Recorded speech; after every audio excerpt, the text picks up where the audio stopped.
Okay, everybody, here we go. It's it's late night. It's the end of Catterday, January 6th. We're gonna have a little chit chat this evening with you all. You can feel free to join in, of course, at any given time. We're going to talk about all things BDI, all things Critter Kickstarter campaign, which has gone bananas on us. Feel free to ask questions about anything you like. Big Dog Inc., Kickstarters, Critter, story, whatever you need to know. We're here for you tonight. As you can see already, it is funded. We're done. We're already well over funding, and we even had almost double the number we needed today. We still funded this sucker in 4 hours. And now we're rolling into stretch goal. Stretch goal number 1 is unlocked. We are closing in already on stretch goal number 2. If we should hit 12K, stretch goal number 2 will unlock this evening as well. It's me. I'm back. You can see the campaign to my left, your right, however you are looking at your screen. We just got another backer as we were chatting too. So we're now $486 away from 12,000, and most importantly, from stretch goal number 2. If you have not backed yet today, you have roughly 1 hour to do so in order to get in on the day 1 bonus trading card. And if you want the Ryan Otley retro foil, those disappear from this campaign in 1 hour and 4 minutes. Shawnee.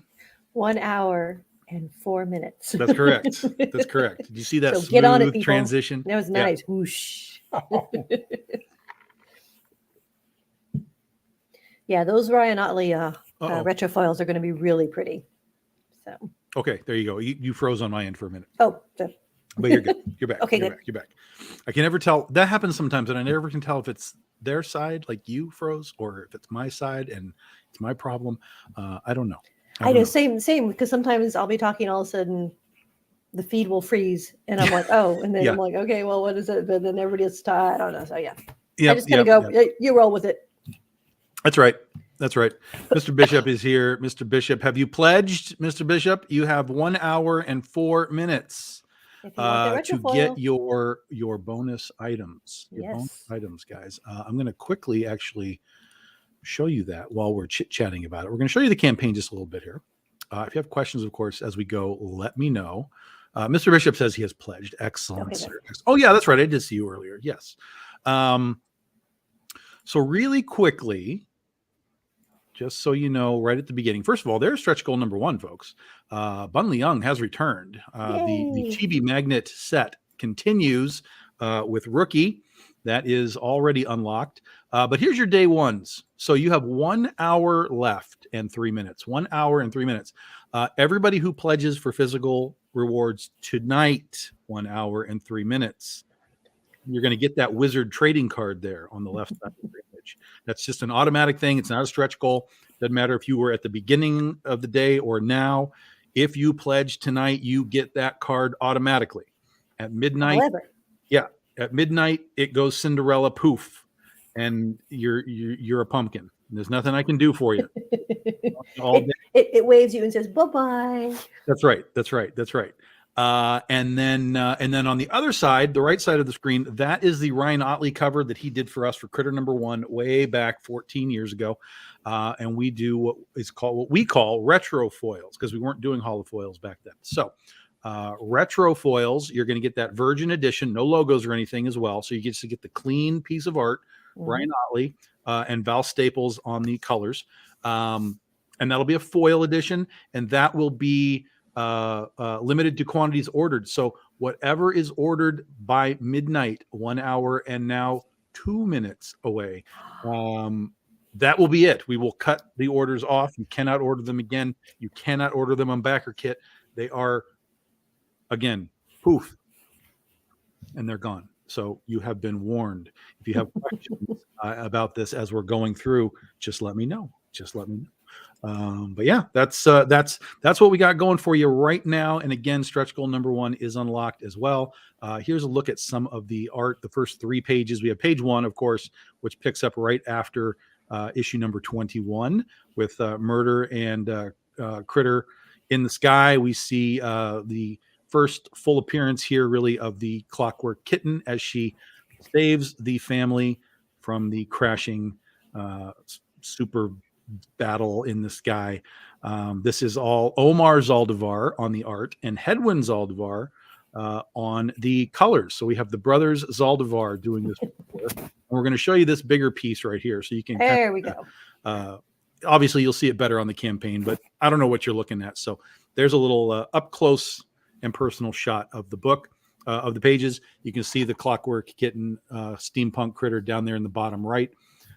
This volume is the big volume, guys. This has been 14 years, give or take, with hiatuses of build up to sort of this point. You know, we've teased the Critterverse for many years. There's a lot of different versions of her. Where are they? How are they? What are they?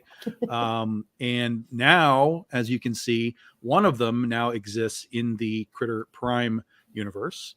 And this volume is going to break down what the Critterverse is, how it came to be, what its function is, how it works, and why it's different than every other verse out there. All these other parallel dimensional things. We have our own way of doing things around here. As it should be. Yes, and you all will get to read. We're not going to tell you anything. I'm not telling you anything. That's the only thing you can't. Well, you can ask me all you want, but I'm not telling you anything. I want you to experience this part of the story, because I'm super excited to finally get to really write it. It's been sitting around for a long time in my brain, and I'm super excited to write it. Omar is super excited to draw it. He loves the script. He's already almost finished issue 2, so we're way ahead on this, guys. This book is going to move really, really fast. We're really building the infrastructure for you all to get these books finished way out, so that, you know, it really takes acts of God to knock us off course. But right now, which has happened, but which has happened, certainly. So this issue is finished. The art is completely finished. Hedwin is working on colors, as you can see, and as he turns in more pages, we'll drop some more previews in here for you as well, so you can watch it kind of happen.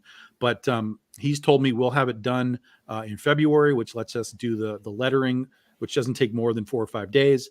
and get this thing to print in February, which means we should hopefully have them in our hands towards the end of March, again, barring complications.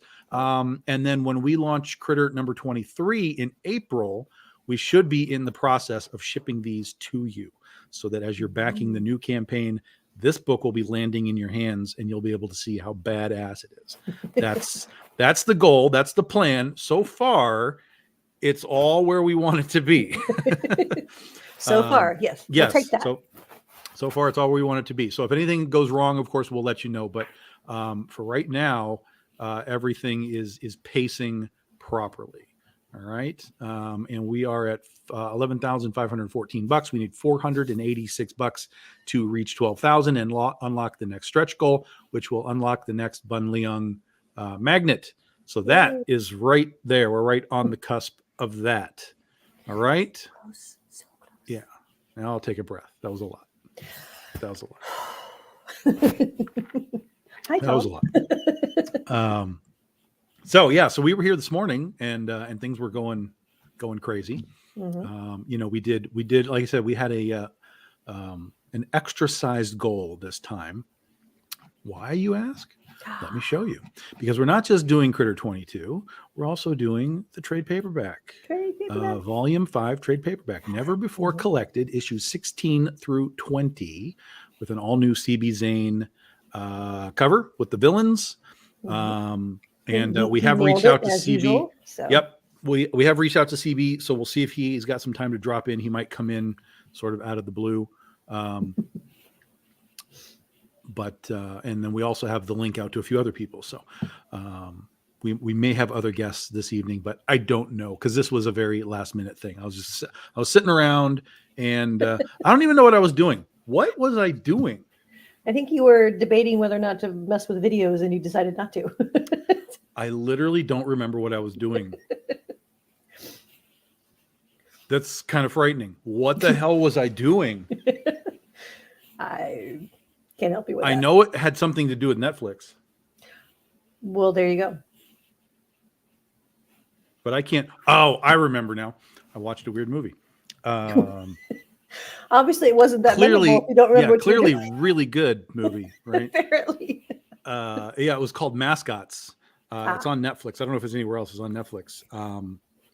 And basically, it's a movie about mascot championships. Mm-hmm. So sports teams and stuff, they got their mascots and send them to the world championships of mascotting. It's a pretty world championship of mascotting. Oh no, this is not real. Okay, thank God. At least I don't think it's real. I mean, it could be. I don't know enough about the mascot world to know if there's a world championship, but that is what this movie was about. Okay. And it caught me at the beginning. I had great dialogue between these two that were married, and one of them is one of the guys from The Office, Gabe from The Office. He was in it. I haven't seen him in anything else, so I was like, "Oh, that's Gabe." And it was a really funny first start, and I was like, "Okay, I'm in. I'll eat dinner and watch this." And then it just kind of meandered and meandered and meandered and meandered, and just like, "Okay, are we done yet? Can we wrap this up?" So it was okay. I wouldn't tell you to go racing out to watch it, but if you like a little bit of just really sort of offbeat, dry style humor, mascots, it's there for you. I think it was like a 2016 movie, so it is what it is. It's got a great cast. It's got a really great cast, but sometimes those things don't always catch the lightning in a bottle. No. So as it is listed, folks, this isn't Ask Me Anything. So Shawnee and I are just going to chit chat about things. We're going to talk about the campaign, and she was talking to me about something that she was doing earlier that was way more valid than anything I was doing with mascots. So we're just going to talk, and if you got questions, please jump in. I mean, this is a total non sequitur. We are just here to hang out for a bit. Whether we make it to midnight or not, we'll see. Remember, you are now down to 54 minutes to get your wizard trading card free and have a chance to get the Ryan Otley holofoil. So we got CB on the screen here. You were talking about CB because you got your Goth Day books. Well, and you were telling me earlier about your BD13 books, where you got to see the little taglines across the top of the BD13 books. Yes, I had a lot of fun with those. My favorite was the Keith Garvey.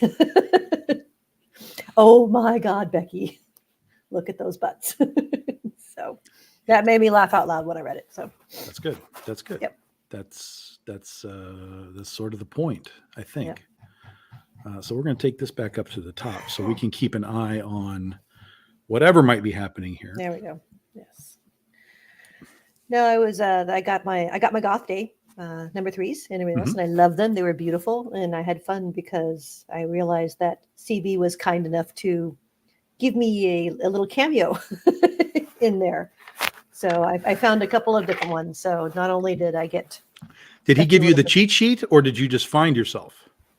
He told me originally when he created it. He told me about one in the original first scene. So in the bar scene, in the rookie bar. So I knew about that. So then I know he puts Easter eggs in. So I had fun kind of looking. And so I found a couple others and I reached out to him and he says, "Hey, did you see on page 8?" And I went, "No." I went, "Wait a minute." I'm like, "Is that me?" See, I think we've just stumbled onto a stretch goal item, which would be the cheat sheet for Easter eggs, throughout the book. Any sort of like homage or tribute that we stuck in there on purpose. You found me? Yes. In Goth Day? Yep. Where the hell? I mean, that doesn't surprise me. There's a lot of crowd scenes, Where am I? You're actually, it's funny. It's the back of you. So okay. So it's your face. I'm like, "That looks like Tom." He says, "Yes." I'm like, "Cool." The part that I liked a lot that I thought came out really cool was, and I'm just going to take credit for it because it was my idea, but he had to pull it off, so he did a great job. Was the big fight scene, the double splash fight scene, where the crowd is all there with their phones, right? Yes. And then in everyone's phone, the fight is like continuing through the phones. Yep. Even though like you have one big static fight moment, all the phones have all these other individual moments to kind of advance the fight. I was like, in my brain, that made sense. I was like, this is how. I mean, that's how I wrote it in the script. And then when he did it, I was like, oh yeah, that's really good. Sometimes you have those ideas and the artist will either tell you why it doesn't work. And they're like, "Look, dude, this is not going to work." Or they'll make it absolutely sing. And it came out fantastic to me. So he did a great job. He nailed it. I like it because since all the wrestling covers, those were kind of for me the first everything else when you see the big crowd scenes, of course, and you start picking out all the fun little Easter eggs and people and for me, sometimes it's like I will see something and I will know that it's supposed. I may not always recognize them, but I'm like, that's something. But for that is a little harder. But so that makes me now, whenever I read some of the things in the interiors, if the CB is doing it, then I will go, So I always kind of try and take a little stronger look because inevitably you'll find some little fun things in there. So it's a lot of fun to hunt those down and find those. Yeah, he's out of control. I mean, he's out of control. What's funny is that's not my first cameo in one of my own comic books. Oh, no. No. Yeah. For those that don't know, I appeared on a cover for Penny for Your Soul, done by Ian Snyder. I was also in a panel of Ursa Minor that I didn't know about. Also Ian Snyder. What was funny is when I saw that one, there's this group of vampires, and then I'm sort of in the back of this group of vampires. And when I saw it, I just started laughing. And then when I went to have it colored, this is back in the Twilight days, guys, I almost told the colorist, just draw me sparkling. Like just put some sparkle on there. Oh, that would have been. And that was in my head, and I don't know if I ever actually articulated that, or if I just put the kibosh on it before we ever got there. Or if I just forgot. I mean, that's entirely possible too. I may have just been like, oh yeah, I forgot about that. But yeah, I do pop up in the books from time to time. And of course, I'm on the wrestling covers in the crowds all over the place as well. But my first appearance is Penny for Your Soul. That's Tom's first appearance, Penny for Your Soul. Yeah. I'm pretty sure I have that cover too. It was it was a Halloween cover that we did with a devil girl trick-or-treating. And Ian did a great job. I think I have that cover. Yeah, I think I have that cover. He gave me that cover, and then he gave me one of my favorite scenes that I ever wrote, which was an Ursa Minor scene, where these vampires come into the bar, and they're all sitting there and like ordering drinks and stuff. And then the waitress, Angela, comes up, and she's like, hey, what do you want? And gets in an argument, blah, blah, blah. And then one of the vampires kind of puts his hand on her butt. And she's like, you're going to want to move that. And he's like, no, I don't think I am. And then it starts to sizzle. And he's like, what's going on? And then he moves his hand away. And on her butt, on her pockets, on her butt, there's crosses sewn on it. So I was like, yeah, I like that. I enjoy that. So he gave me that page. Oh, that's cool. Yeah. I forgot about that scene. That's a good one. It's a good one. Yes. Yeah. Sometimes I'm okay at this, Yeah. You have very good moments. Yeah. Comes and goes. It comes and goes. It comes and goes. Yeah. So Art Victim, welcome. We are live on YouTube this time around. Oh, okay. We haven't been on YouTube in a long time. Art Victim, we're just doing a little chit chat of comics and BDI, and it's a little Ask Me Anything. So if you have questions about anything we're doing, whether it's the Critter book or anything else, just let me know. It's a good scene. Let me see if I can pull it up actually. Oh, that'd be fun. I know I can do it.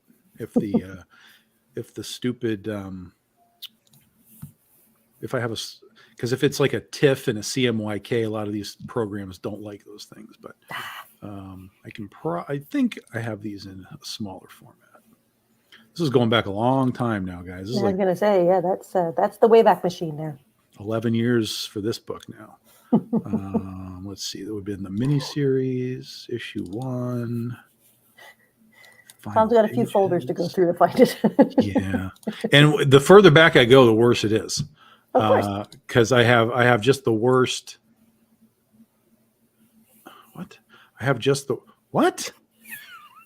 Oh yeah, see, this is my problem. Yeah, this is my problem. Because it's it won't find. I freak out when I get into these old files because work here. Yeah, because this program won't even find TIFF files. Like if it's not a JPEG or a PNG, it won't even find them. So if you open the folder, there's nothing there, and I'm like, "Yo, why is nothing?" Where'd it go? Okay. Yeah, this is no good.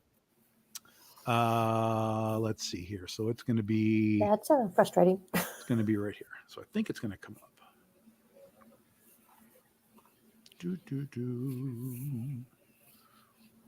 Yeah, there you go. There it is. There it is.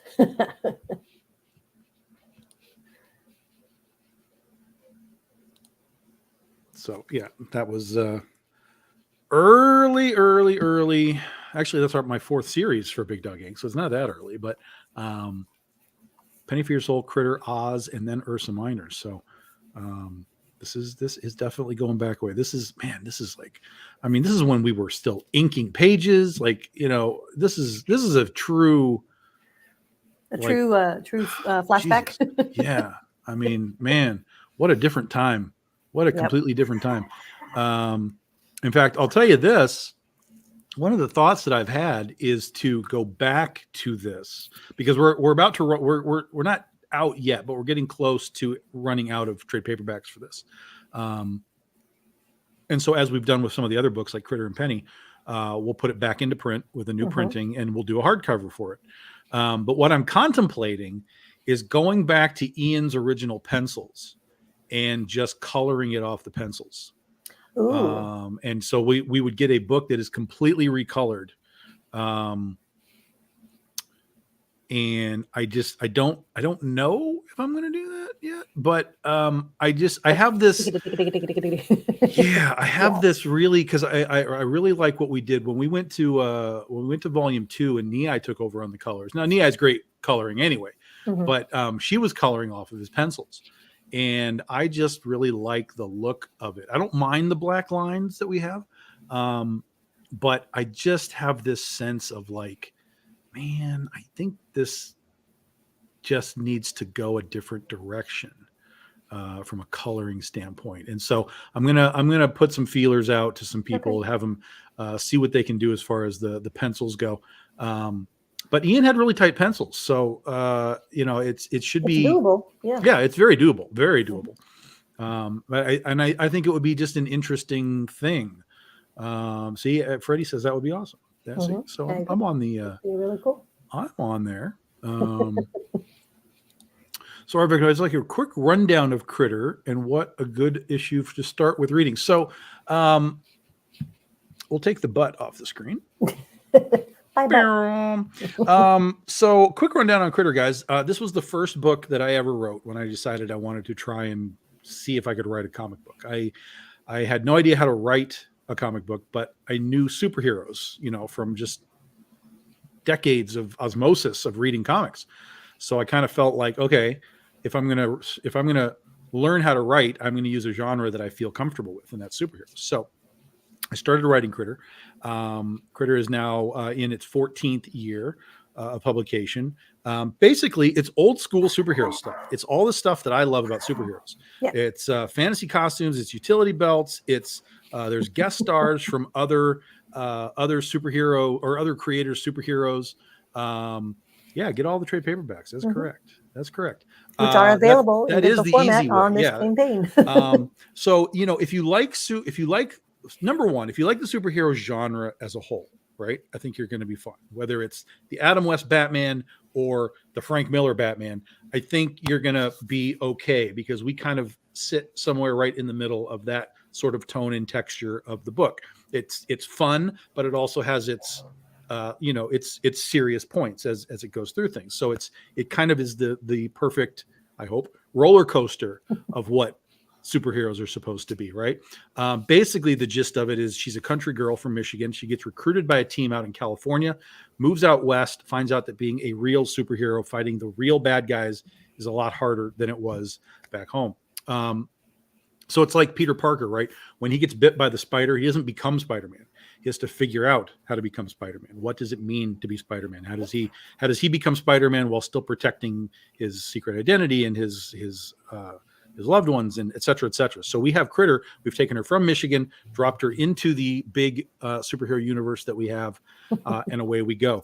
There's some science fiction elements to it. There's some time travel elements to it. We have a character named Paradox, who I'll show you right here, who is on the first cover for this book. We just got another backer. Oh, a big one too.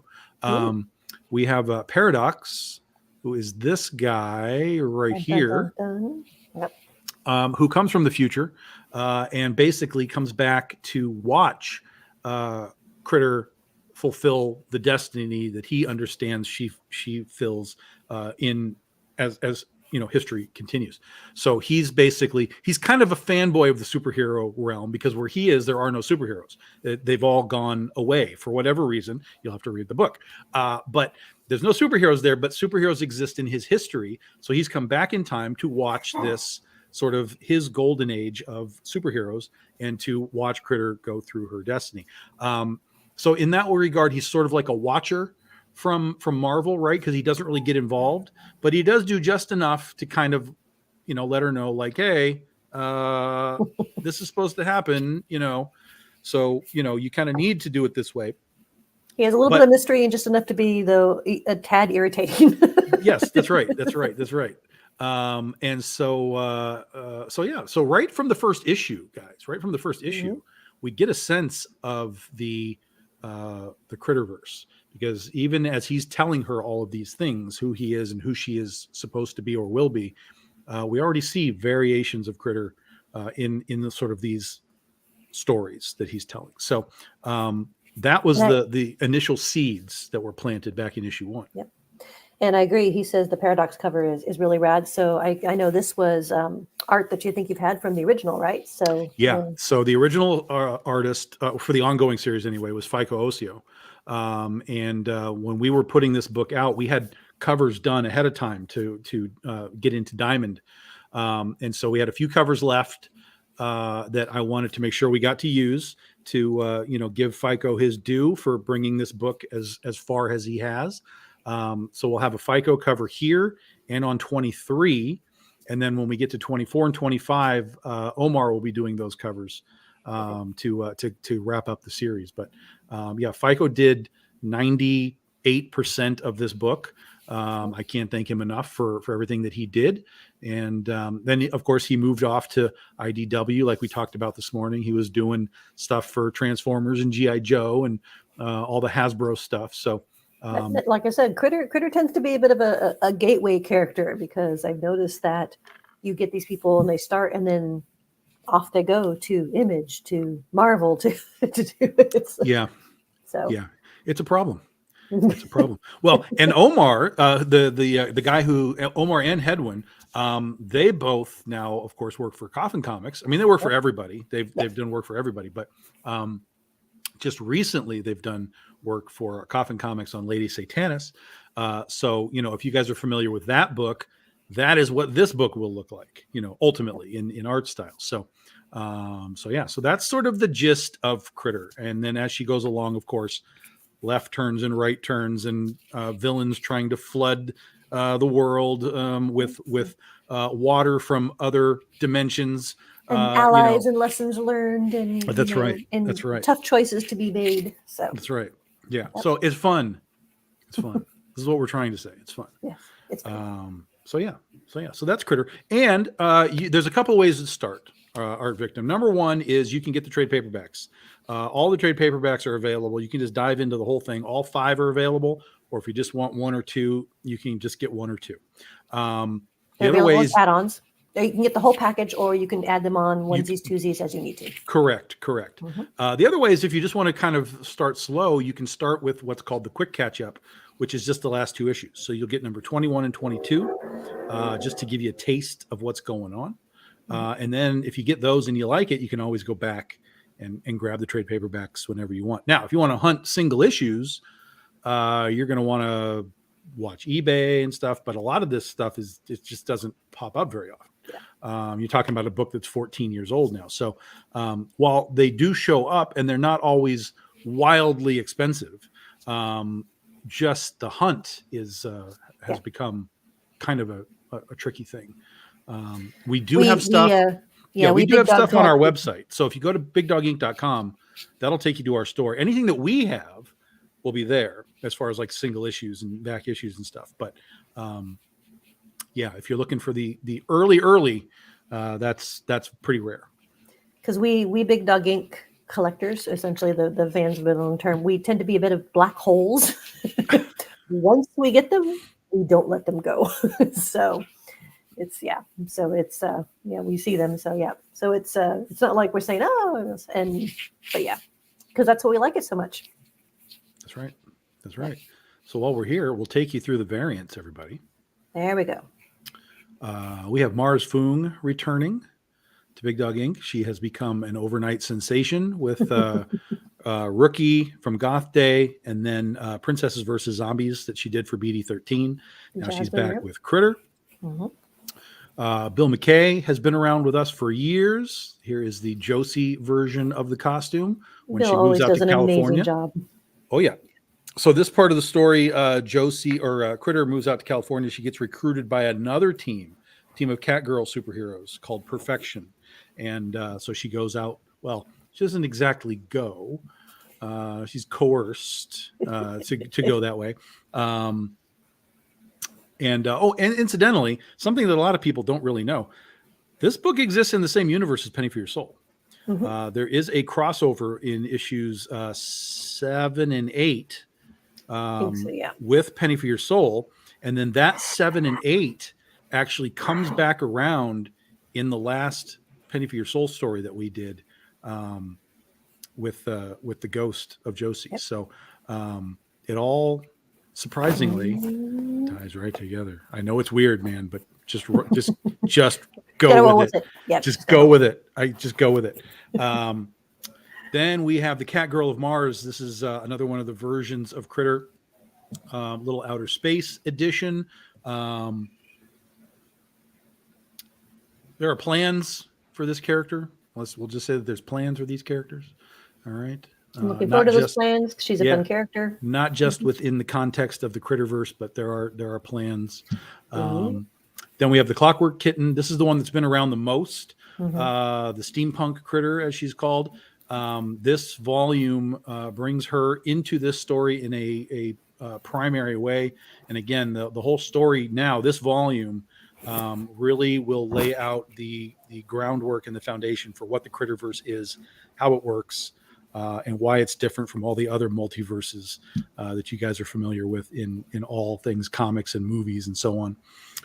Brittany Ears, this is our pop version of Critter, of course. And this is so that's Schoolgirl. This is the BFF cover. Schoolgirl is Critter's sidekick. She gets introduced in issue 10. Technically, she's part of Perfection. Perfection, spoiler alert, breaks up, and her original name was Kitten, and she shows up on Critter's doorstep like, well, what do I do now?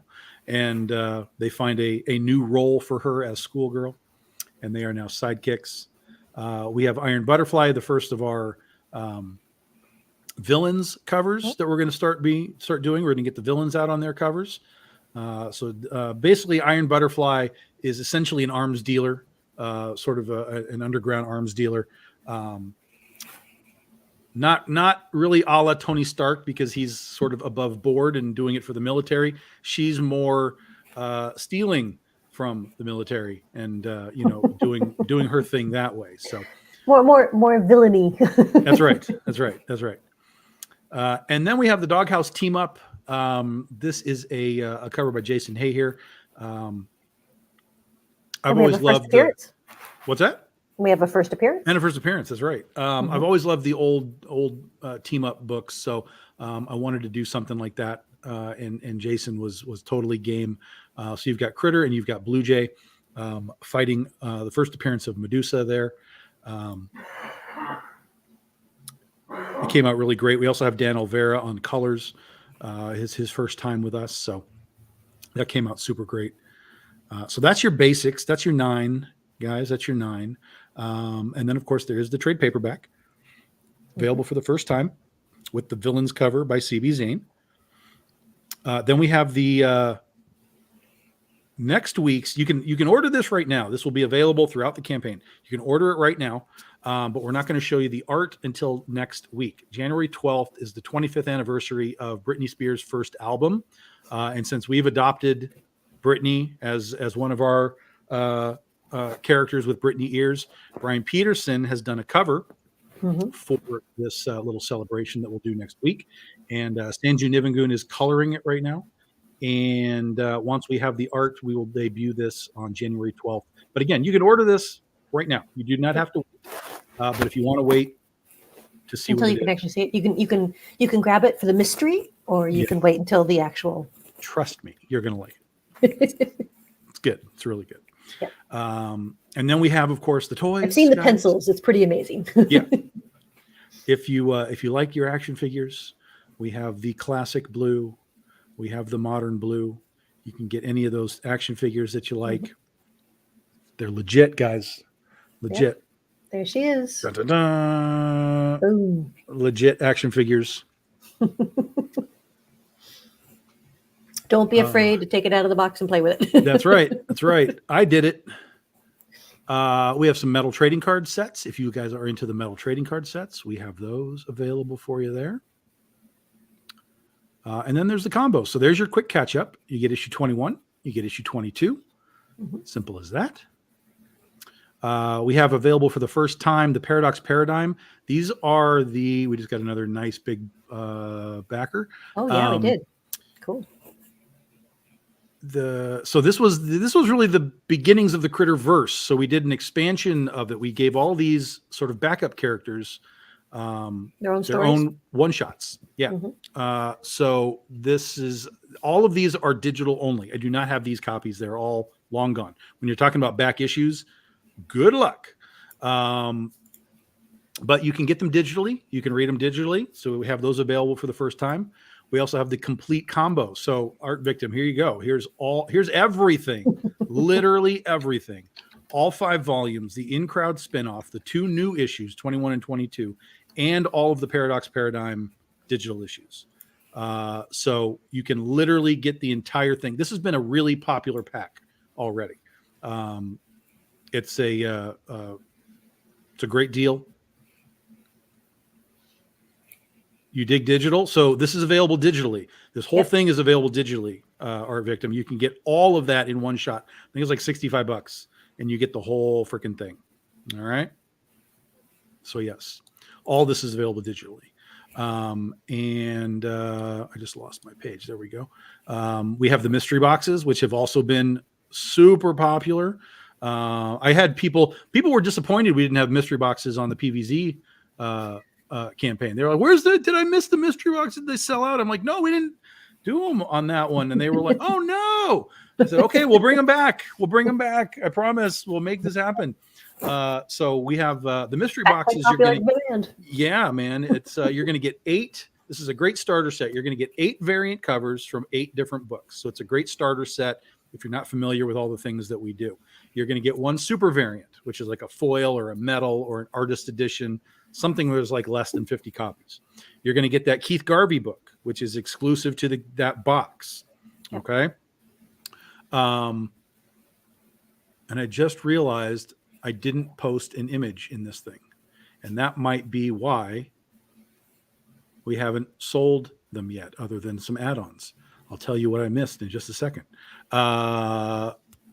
Limited to 50 copies. It's part of the box. And you get that Critter acrylic figure, which we already have in stock. They're already right here. You get the Critter acrylic figure in the box. So it's a great deal. Great starter set. And then here's the 9 Lives combo, 9 Lives Plus. You're going to get all 9 books, plus the Brittany ears, plus the acrylic standee as well. One nice big combo pack right there. And then, of course, you can dive into the BDI universe. We have add-ons for all of our different, not all of our different titles, but a good portion of what we do. Of them, yeah. Yep. Yep. Including the 2 new preview books, Scanned in Scales, and it's only 9 if you look at it from the water. So what I missed should have been right here, right in that gap. You brought this up this morning, and I'm surprised you didn't actually add it in. No, I did. I did. Oh, okay. I forgot something else. Oh, yeah. I forgot the image that says we have foils and medals of all this stuff. Yes, you did. So all of the rewards are there. They're all in there. They're all there. Yep. But people might not know because there's no image. So, Tom, how could you? And I know people have added them on. So yeah, they're there. Those of us in the know, we know. But yeah, so I'm gonna have to work up that image and get that posted. Yeah. Because it's good. It's good to have it on there just to say, hey, by the way. Yep. But look what we've done without it. Like, holy crap. Yeah. We have done ridiculously. It really has not hurt a whole lot that you. No. So if we're going to add those in, we might just go really bananas. Look at that. 11,604, guys. Yep. We are $396 away from 12K and the next stretch goal. And I'm sweating like it's a sauna in here. I'm going to turn the heat off. Which I have to laugh because where he is, it's obviously he's all the warm, and where I am now, it's cold, and so I've got my sweatshirt on and a blanket on my lap. So I was telling him, you're turning the heat down, and I've got my sweatshirt on and my blanket on my lap because it's freezing over here. So. It's freezing in California. That's what she said, guys. Just notice what she just said. It's freezing in California. Yes. Yeah. Of course it is. Mm-hmm. Of course it is. I mean, you're in the kitchen, but even so. Yes. What is it? My house is cold, damn it. Is it like 61? No, it's more than it's less than that. It's 50. So it's in the 50s right now, and it's going to get colder. And for me, that's damn cold. Yeah, but you're not outside. You're inside. Yes, but I don't have central heat, inside. So it's like. Oh, okay. All right. Yeah. All right. Well, that's fair. Yeah. That's fair. So Mr. Kiesel, he got his mystery box. Nice. Mr. Bishop's going to send you pics of snow so you can. I can really see how cold it is. I know. That's right. Yes.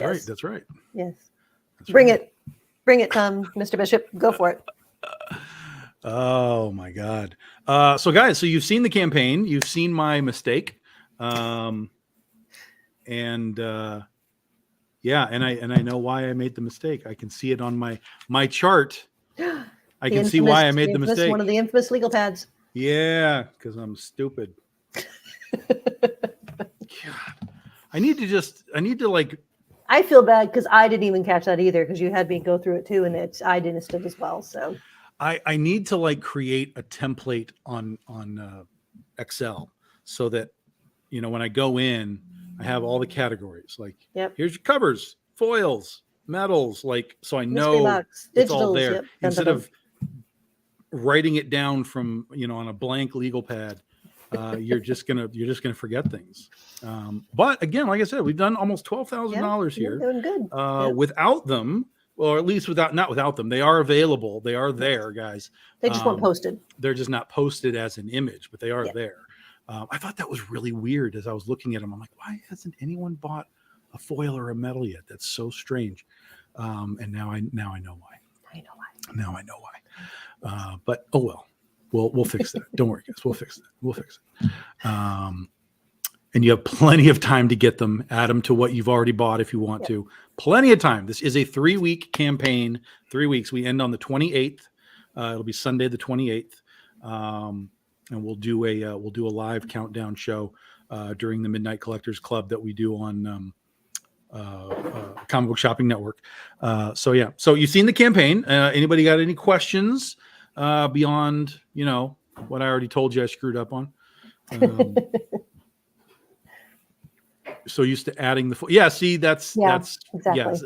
Everybody that knows is like, Tom's got this stuff. It's fine. Those are, but yeah. It's dumb. But it happens. This is when you have one person doing everything. Things that's are Tom, army of one. Yeah.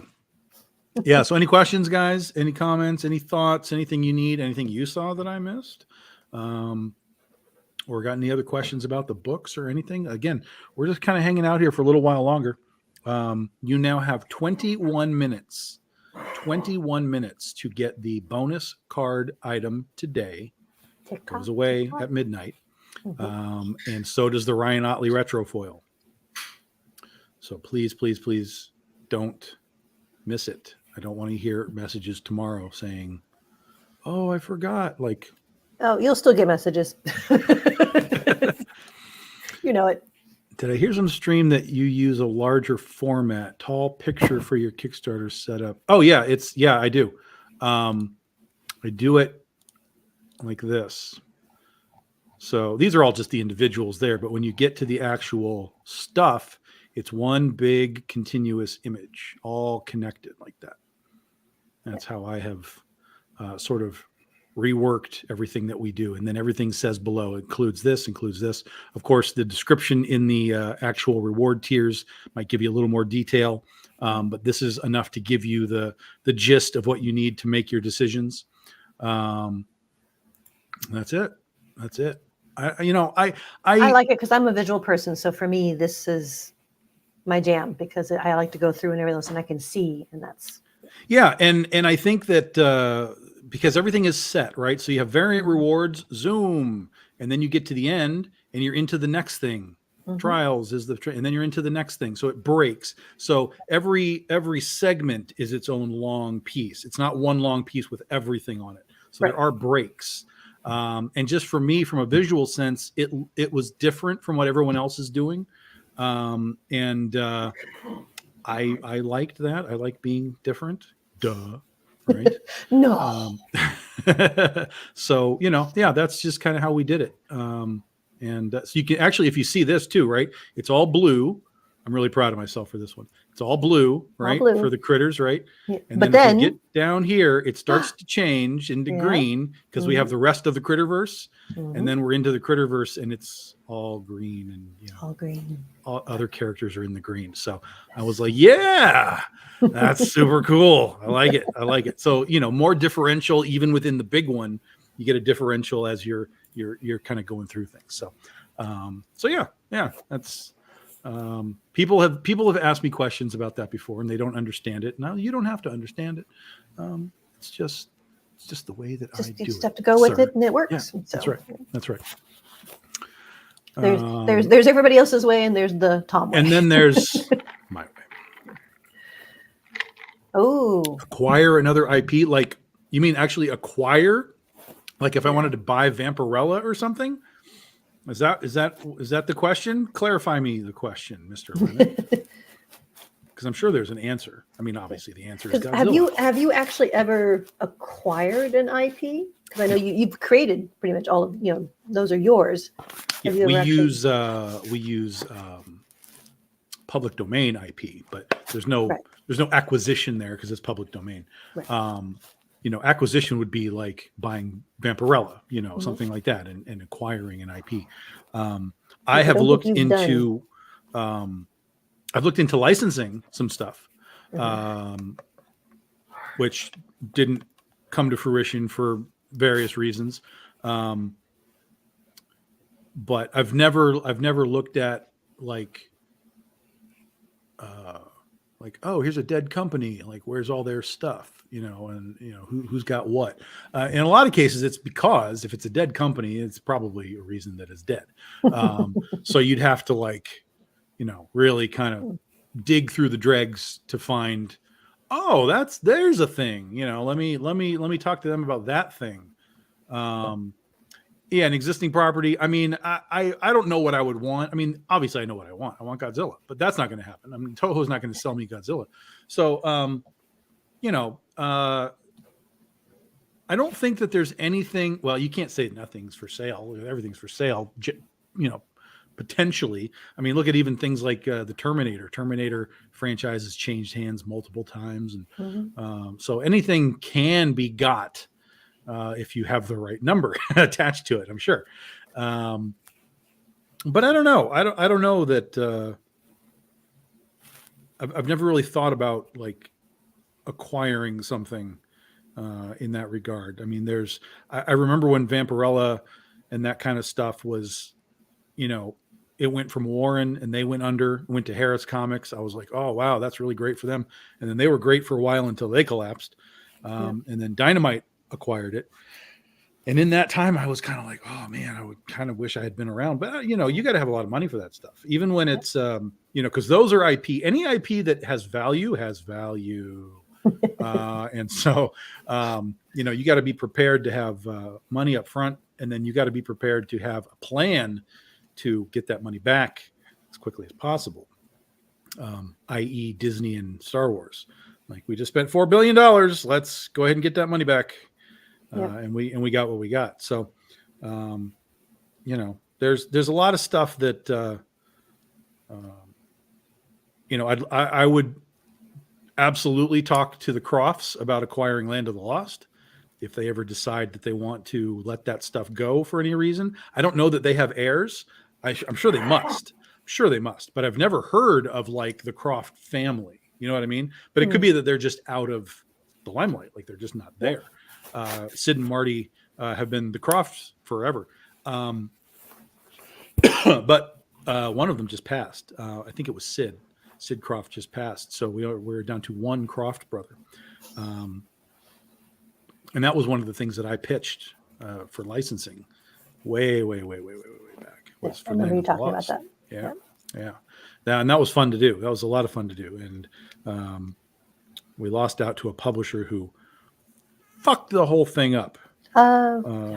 Yeah, like royally screwed it all up. Not just for me, but for them too. So, no. It is what it is. It is what it is. But so the answer is, I'm sure there are properties that I would like to acquire, but that isn't really it's not really even on my radar, you know. Plus, most of the stuff that I like and that we all like, it's all owned by Warner Brothers and Disney, and you know those guys aren't going to be giving up IP like that. So, like I know The Howling, I would love to get The Howling. Studio Canal has that right now, and there's been rumblings of TV shows and you know all kinds of stuff, but nothing's really happening for it. So. They did do a comic book. I tried to do, that was one of my first pitches too, to get licensing for a comic book for The Howling. And that didn't happen. Again, weird things in that regard. But again, I learned a lot about how all that stuff works, but it's over at Studio Canal now. You know, that would be one of those things that since I know where it is, it's easy to contact them and say, so, you want to do something like what you're just sitting around, so you know let me do some comics, let me write some stories for you, let me see what we can see do. how it goes. Yeah, exactly. Yeah. So it sounds like, even though it may not necessarily, it's not high on your radar and everything else, but you know it's always in the back of your mind, and if that opportunity does come up somehow, it might be something you look into. The problem is that I'm not in those circles to know, that's you true. know, like, hey, something's coming up for It whatever. really is kind of, it's the connection of who you know to get that word. Yeah. And I don't have the nose yet for that kind of stuff. And the people that I do know that kind of go up the ladder, I don't even think that there would be a trickle down effect. Like it wouldn't be like, hey Tom, I just heard that this is happening. Like I don't even think that would happen. So it's a kind of a loaded question because there's tons of stuff I would love to acquire, but reality gets in the way. Money and opportunity are in the way. And plus, I mean, to be honest, I think you also too, you have a lot going on with just BDI and in its own right, just with all your other titles and everything else, and expanding the Critterverse and Ursa Minor and all the plans for you. You're always going out multiple years already with your plans for that. So I'm sure we will happily keep you busy for a very long time. Yes. Yeah, the 81 film. It's actually a franchise. It's a series of films. There's 7 of them, if you can believe that. But yeah, I love the original film. I got to meet Gary Brandner, who wrote the original book. Took him to lunch. That was amazing. I can't even. That's just such a weird thing for me. That's like the closest thing to like stardom connection for me. Like I took Gary Brandner to lunch. Like that's awesome. But it was awesome. It was legitimately awesome. And he was genuinely like bummed that he couldn't approve what I wanted to do because he didn't own it anymore. He had, the current owner then was Jeffrey Katzenberg, who I think still has some ownership to it, but it's over at Studio Canal. But he was like, yeah, I mean, the contract is like, it's his. I mean, he gets to do anything he does. There was something in the contract where if he didn't do something with it by a certain time, the rights would revert back to Gary. I don't know if I should say this. Screw it. And so he got me. Well, this is live on the internet. So he got me. He got me in touch with Katzenberg, and so he and I had a conversation about, hey, I want to do comics, and this is my thought process. And he was like, that's cool, but there's a problem, and so on and so on and so on. But he was in the process of making a new Howling movie. It was called Howling Reborn. Basically, it ended up being sort of like Howling mixed with Harry Potter. It was just, it's not good. But what was funny is he told me flat out, look, we know this isn't going to be very good, but we have to do it because otherwise we lose the license. And I was like, oh, cognizant of that. Yep. Yeah. I was like, oh my God. And then he said, but we do have something. Yeah. But he says, but we do have something else. And if you want to read the script, I'd love to hear what you have to say. So he sent me a script for the next Howling movie, which was going to be some sort of a prequel. And I did not sign an NDA, Jeffrey. So, but it basically was a prequel, like a medieval prequel, like Middle Ages, Dark Ages prequel. And it was okay. It was okay. I gave him some notes on it, how to, not just on it, but on the franchise as a whole, on how to make it what fans would want. Because I was like, look, what does Friday the 13th have? What does Nightmare on Elm Street have? What does Halloween have? What do all of these key franchises have that The Howling doesn't have? And he was like, I don't know. I was like,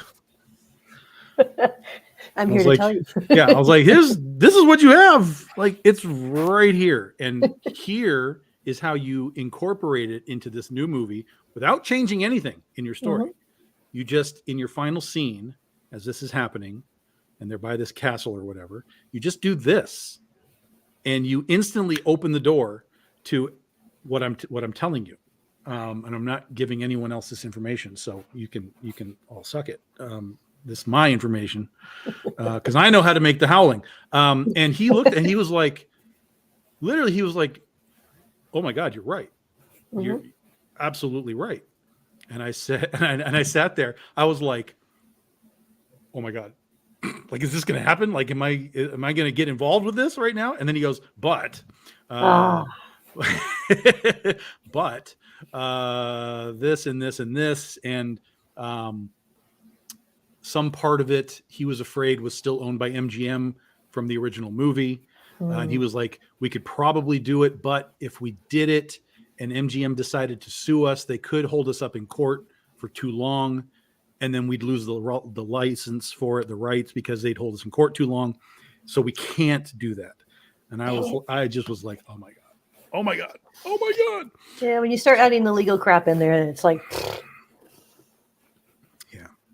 yeah, it was nuts. It was nuts. So, I have weird stories like that, guys. I have really weird stories, sort of tangential to Hollywood, because I've been tangential to it, but I've never been able to. He's always Hollywood adjacent. Yeah, it's adjacent. I've never been able to get my toe in the water, but I've been really close. I've been right there. So, just by that much.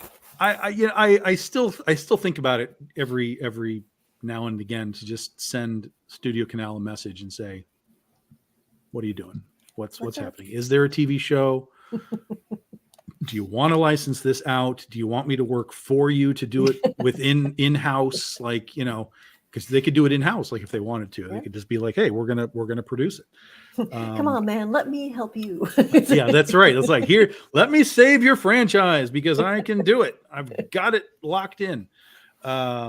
So we'll see. That would be the one that I think I'm the closest to, as far as like, if I pitched them, I know enough about what I'm talking about that I could speak very, very into the brand, because I love the movie so much. And some of the other ones, I would have to take a refresher course. Like if I went back to Land of the Lost and did that again, I would have to watch those seasons again. And here's the thing. One of my laptops that I still have somewhere has a spreadsheet, because when I went to Croft the first time, I had watched all of the seasons. So I had it all fresh in my head.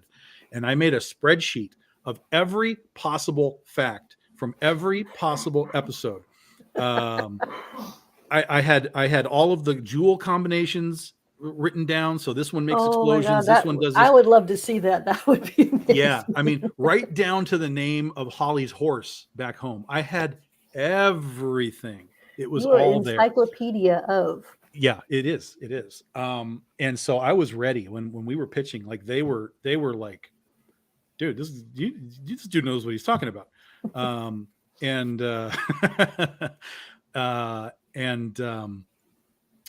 Again, we lost it primarily because somebody else was there first. Unfortunately, they were there because the movie was about to happen. This was many years ago, but there was the Land of the Lost movie. So the movie was about to happen, and these guys were, trying to do something in regards to the movie, and then of course the movie crashed, and everything it was a house of cards. It all just came tumbling down. There's way more details than that, but that's the gist of it. We'll save that for another time. You have 5 minutes, guys. 5 more minutes to get your Wizard trading card and your Ryan Otley Day One retro foil. Mm-hmm.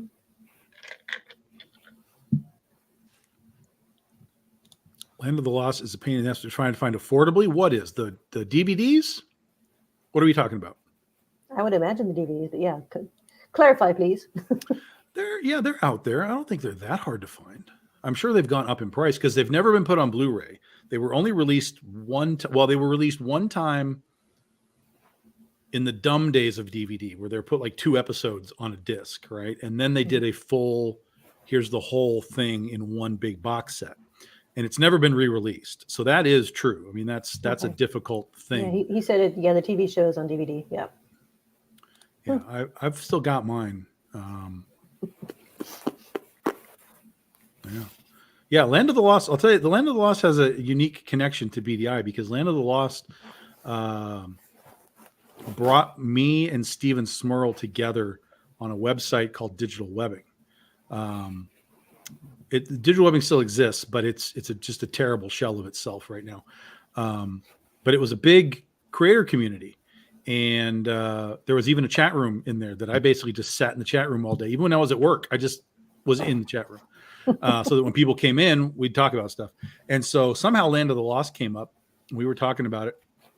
And Steven Smurl was there. And he's the guy that does Island Tales through Big Dog Inc. Mm-hmm. And so he and I became friends while trying to create the pitch for Land of the Lost. Like, here's what we would do. Here's how it would happen. Blah, blah, blah, blah, blah. We had pages done for it so we could show them, hey, this is kind of what it might look like. And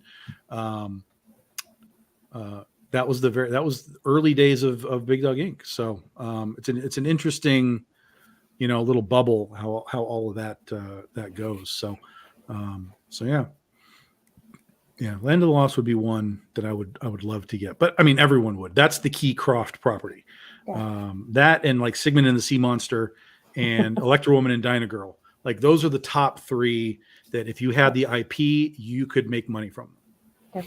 Because talk about, for me, being the age that we are, that is nostalgia right there, all wrapped up in a gift box with a pretty bow. So, yeah, you say those titles, I'm like, oh, that brings back memories.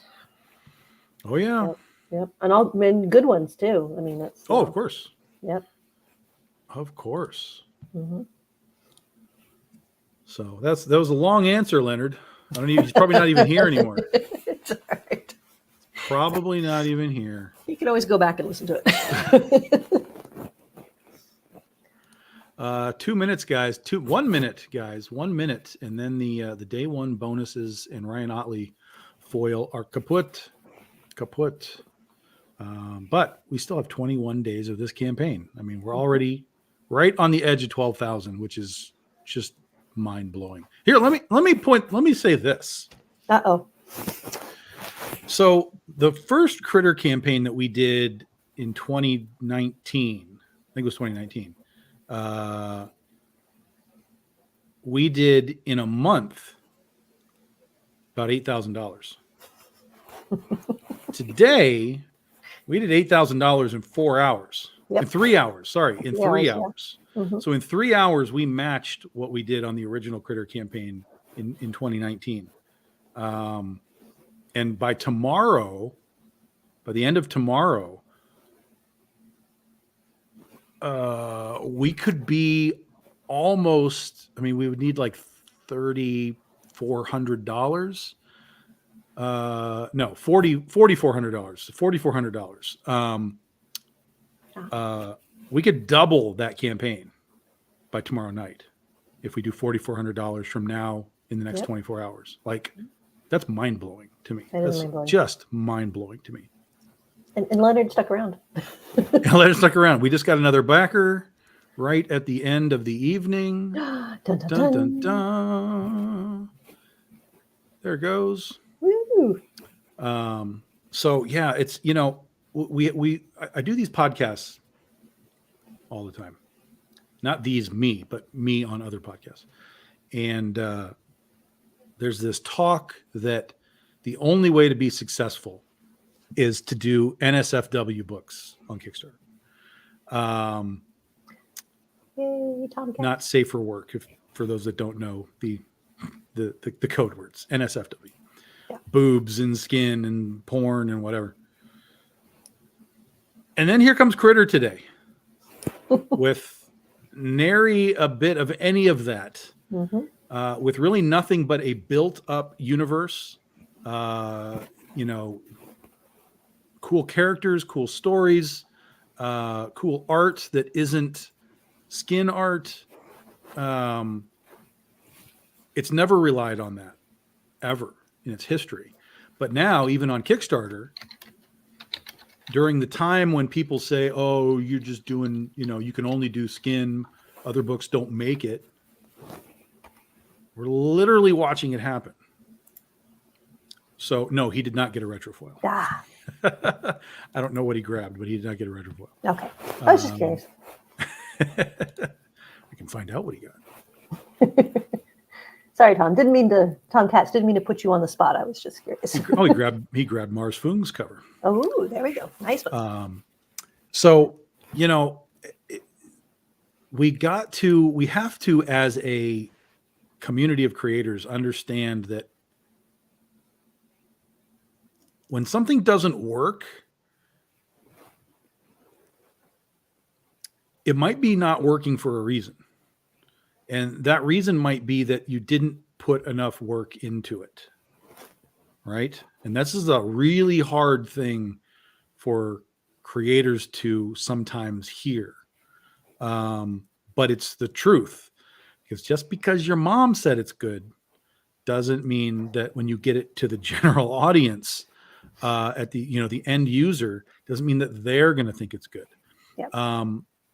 And so there's a lot of stuff that I feel is kind of just under-designed, not bad necessarily, but just they didn't take that little extra time to kind of put it on the next level so that when it kind of stands up next to things, it stands out, right? Like, so for me, here's the perfect example.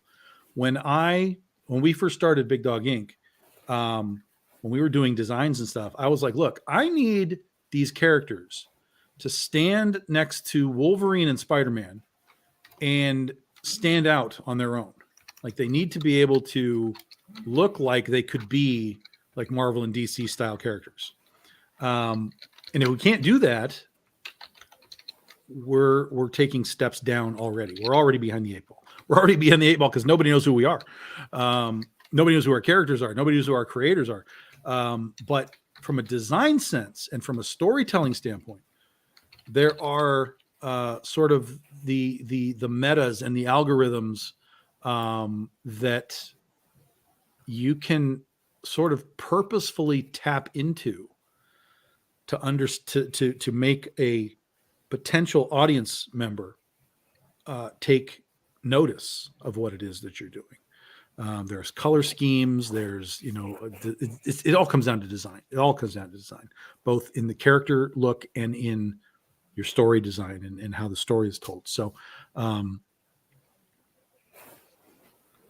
that's one of the reasons why I like the Kickstarter method, because it helps us slow down a little, and it helps us really focus, especially on the storytelling, because we're not trying to power out an issue every single month, which we used to do for freaking 4 years all by ourselves. We were putting out 3 to 5 issues a month. Yeah. And I have no problem with what we did. I think we did a great job. But now I can really focus on, each book. Like when we were doing Oz, I can just focus on Oz. And when we were doing Ursa, I can just focus on Ursa. And it's a better, for me, it's a better creative situation to kind of go into these hyper focuses and then let it go and then come back to it when we're ready to come back to it. So I think as a fan too, I think we appreciate that, whether or not we are cognizant of that, because that focus shows in the output that comes through. Because again, it's tighter details, it's more storyline, like you said, and then we get that kind of all at once. We get a big thing, and then we can absorb that, and then on to the next one, and then we can come back to it. So I think it's a benefit for us as well. Yeah, I think so. But we just have so many people now that, and I don't want to say that they're looking at me and doing it, but I'm sure that I'm part of that because I have so many different titles. There's so many guys that are out there that are just like jumping into new titles. Like, hey, we're gonna do this title, and then we're gonna do this one, and then we're gonna do this one, and then we're gonna do this one. And I'm like, whoa, like you haven't figured out if anyone cares about the first one yet. They may have bought the issue, but you got to put out 2 and 3 and 4 and see if they legitimately still care. To to just be going title to title to title to title, that you're just gonna lose steam in your overall brand. And it's something that I have to deal with, because even when we focus, we still move out of things. So like we're going to do 2 issues of Critter, and then we're going to do like Goth Day and BD14, and then we'll come back to Critter. So we're still going to be kind of weeble wobbling, through it, versus just a straight like here's all 4.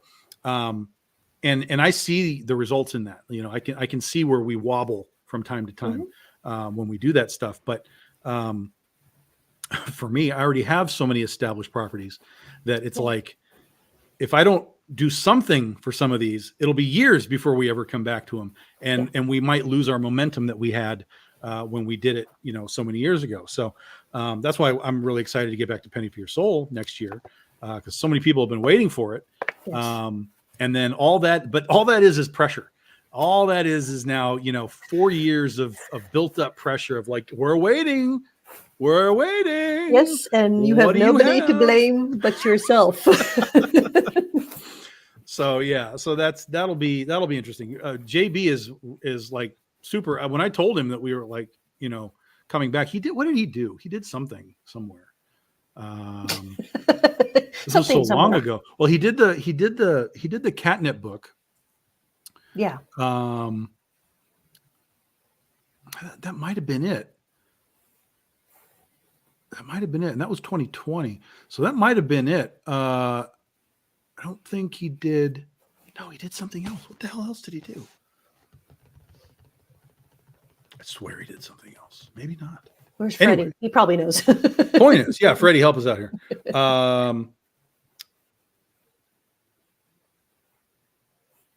Point is, I came back to him and I told him, hey, for 2025, we want to have a new Penny series out. So we're going to start working on it, in 2024. And he was thrilled. He was like, oh, we're doing more. We're coming back. I'm like, yeah. Like, I thought, don't you know, we have a lot more story to tell. So, but even he was like super excited. Like, oh, I can't wait to get back to it. So, yeah. Well, I know what he did. He did the new cover for the Penny trade paperback. That's what he did. Yes, that's right. Yeah. So he did that new cover, and that's when I started telling him, like, yeah, get ready, because we're going to start on the next series. But it's always cool when the artists involved in that are super stoked and excited for the continuation. They're like, really, there's more. So that's also a good thing. Yeah, so. Chow was the same way. Chow actually just finished something for Marvel. And he was doing that when I came into Princesses versus Zombies with him. He was like, hey, I've got the next issue. He was like, oh, there's more. Oh, that's great. But I'm doing a Marvel thing. So once the Marvel thing's done, then I can go into it. And I'm like, awesome. Let's make it happen. So yeah, it's great. No, there's no metal card. It's a wizard. It'll be a paper card, but it's a wizard mock-up cover card. So yeah. The metal cards are in there as add-ons and reward tiers. There's metal sets of cards that you can still get. Those are just for the campaign. But the day one was the wizard card. So you would have gotten that wizard card. Yeah. So I think you got the wizard card, but the Ryan Otley now is now, because that's right. We've hit that mark. Okay. It hit the mark and it's poof. Yep. Poof. Okay. It's poof.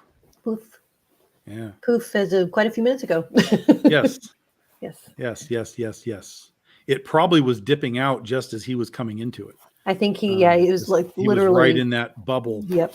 That time. He didn't see the retro foil as an option, but I think he got in for the wizard card. Yeah. Yeah. The wizard card. Yes. Absolutely.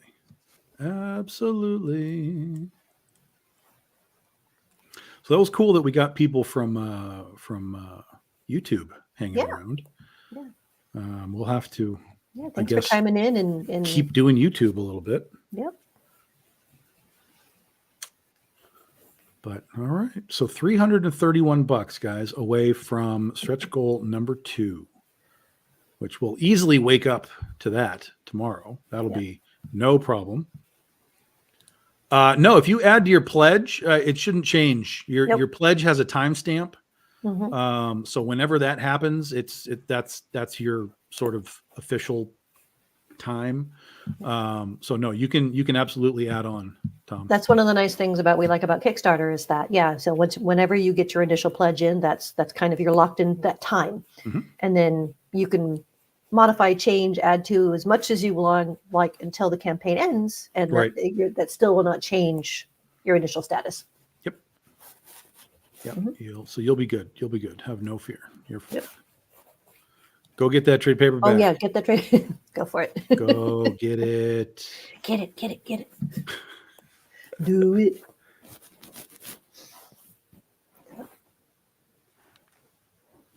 So did you get to read the BD13 book yet? I did. So what did you think about that? Because I liked 3 it. stories and 3 writers and 3 artists and all that. It was very cool. I thought it was fun to see the new princess, to have Jasmine added in it and see her story. I think she's pretty badass. I'm looking forward to seeing more of her. And the Yeehaw vampires, that was fun. It was a fun little twist there. I was like, oh, okay, cool. And I always love seeing more of Slipstream. I mean, so that was just really cool to see more of her stories. So they were all very nice. And I thought, it was hard because, well, not hard, but it was great because even though different artists, different stories and everything else, I wasn't jarred. It was a nice, smooth, and I thought I'd had no problem from one to the other. It went well. It was like, there was nothing going, I'm reading something totally different now. No, it was good. It was like, yep, it's all part of BDI. Well, I think we cleansed the palette pretty nicely between books, because you get a pinup, and then you get like a title page, like a title card, and then you get into the story and you go, sorry. It was a good transition. Pinup, title card, sorry. So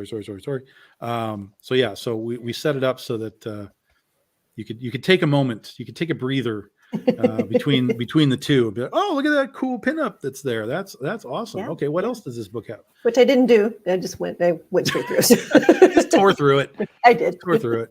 I wanted the story, damn it. Oh man. But I did go back then and look at the pinups. Sure. Okay. All right. That's good. So yes. Yeah, I'm impatient that way. It was an interesting thing to do. Is it gonna? I would imagine if the format is working well, then for the BD 14, it would probably be a similar or the same kind of format that you would use. Yep. Okay. We'll just basically template that. 3 stories. Stretch goal. The pinups are the stretch goals, so we'll see how many of those we can unlock. If we unlock more, that's fine. Cool. And I just have to figure out which stories we're going to put in, and then I think I have to decide which. You said you have some pretty. I don't want to say not cemented in, but you have some pretty strong ideas about at least 2, I believe. Yeah, it depends on if I want to continue sort of the Critterverse bit. Right. Where we put 3 Critterverse stories in there, which we could, because the Critterverse just has so many characters in it. Or we do a 3 stories and one of them is the Critterverse, like we did with Slipstream. In which case, that way we can drop an Oz story and we can drop a Penny story or whatever we want to do into it. I think that's one of the advantages. That's my vote if it matters. Yeah, I think it's one of the advantages. It's sort of like the mystery box, right? Because if you're buying it during your Critter campaign, but you're going to get samples of all the other books, it opens the doors to new readers. Like, oh, they do this too. Oh, they do this too. So I think that's the advantage of saying, okay, we're going to do 3 stories from 3 different books, because again, you might be buying it for one of the stories or one of the covers. But you're going to get 3 doors to go through. That's one of the other things I liked about the BD13, because you had with Jasmine, it was part of an ongoing, right? Princess versus Zombies, and then with Yeehaw Vampires, it was part of the similar world, but again a little different. And then Slipstream was nostalgia. You got to bring that back from old school, and I thought that was a nice mesh of kind of overlaying everything else. So I would like something similar to that for the next time around, because I think that works well, because it's nice to have a little variety. Yeah. Yeah. Like I said, that's just my vote. Yeah, I mean that's kind of where I'm leaning. Yeah. And then it's just a matter of what are the characters, what are the stories. I mean, I already know what Oz would be. That's done. I know what that is. I would love to see. Oz, like I said, that for me was what got me started on BDI. I came in with the Oz because I have always liked the Dorothy story, and that's always been something fun. So if an Oz story is included in there, that would make me really, really happy. Oh man, yeah. Yes. No pressure. So yeah, I have that. I have. Oh, it could be that. I can hear the wheels turning.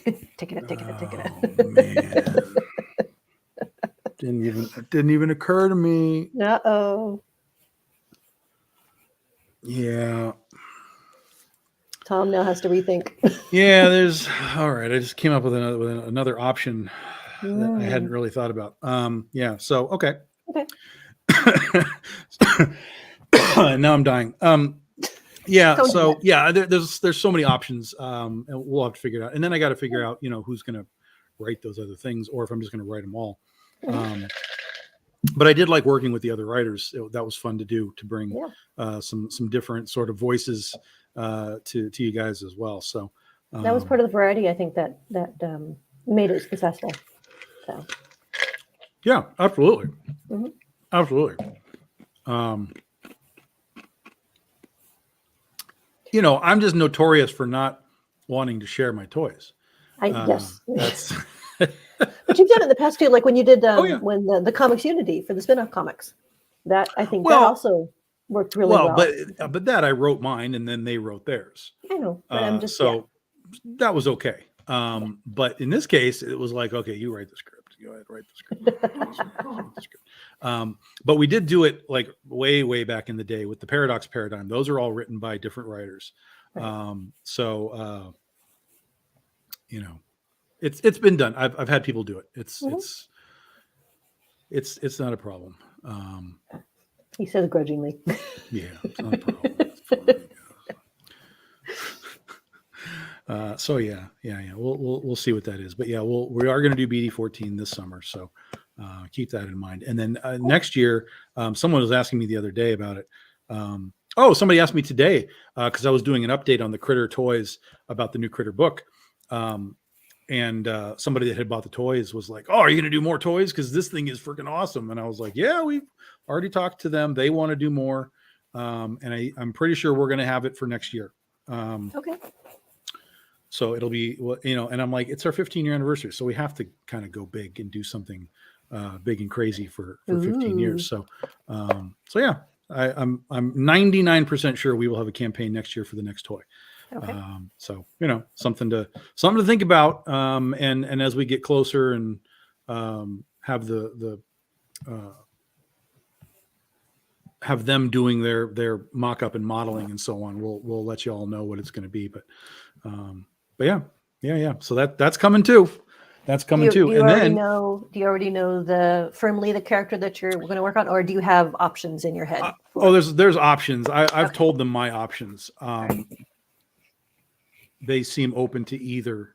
There's a couple of things that we would have to talk about as far as just logistics for the clothing and stuff. Like, okay, is this going to work? Do we have to mold it a certain way? Like blah, blah, blah. Because some of our characters have like long dresses and skirts and, right. Beyond, Critter was super easy because it's just the spandex, super easy. But as we start to go into more detail, but I was thinking about like Purgatory. I think Purgatory has like that long skirt thing. And that almost like a revised like trench kind of. Yeah. And they didn't have a problem with that. So I think they'll be able to figure out whatever they need to for anything that we have, because they know our characters and they never said like, this one might be a problem, but this one's fine. Like, they're just like, we'll figure it out. We'll make it happen. So don't even worry. You let us know and we'll make it work. Yeah. Cool. All right. But yeah, the fact that the people that are buying Critter are now like, you're going to do more. You're going to do more. Yeah. It's so crazy, man. This is so crazy. Would it ever mean that maybe the Patreon folks might be able to vote on as to a character idea, or is it just something? Okay. That's just something that you will make that decision. Yeah, no, there's because it has to go a certain way. Gotcha. Okay. Just from a general sort of branding standpoint. Like Freddie once asked, like, am I going to do Critterverse? Like, am I just do another Critter figure, someone from the Critterverse? And I was like, yeah, that is a possibility. Mm-hmm. But like we just talked about with the anthology book, I think if we were to do something like a Dorothy Gale or Joan of Arc, that opens a new door to a new audience. Yep.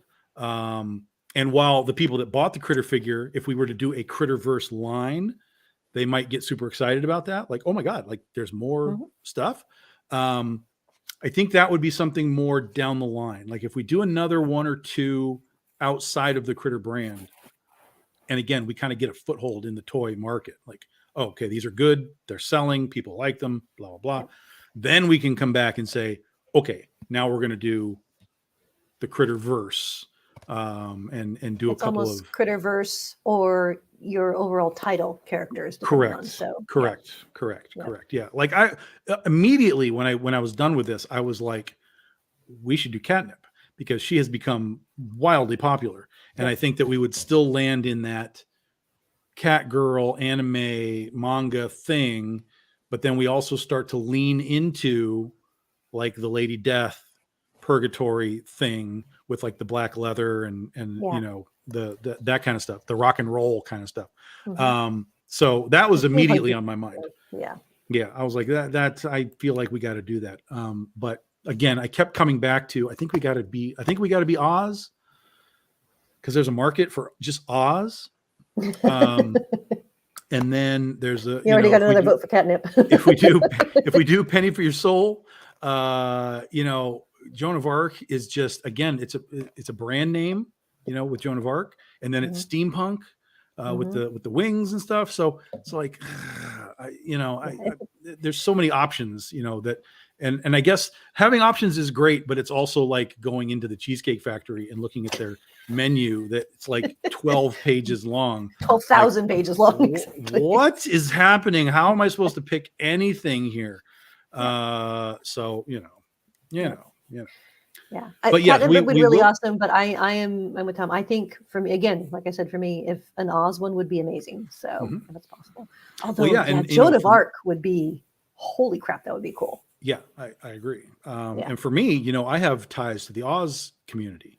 Yep. So, I immediately opened doors to a completely new audience. And I don't know, man. I don't know. I guess I'll talk to them. Asking you a question.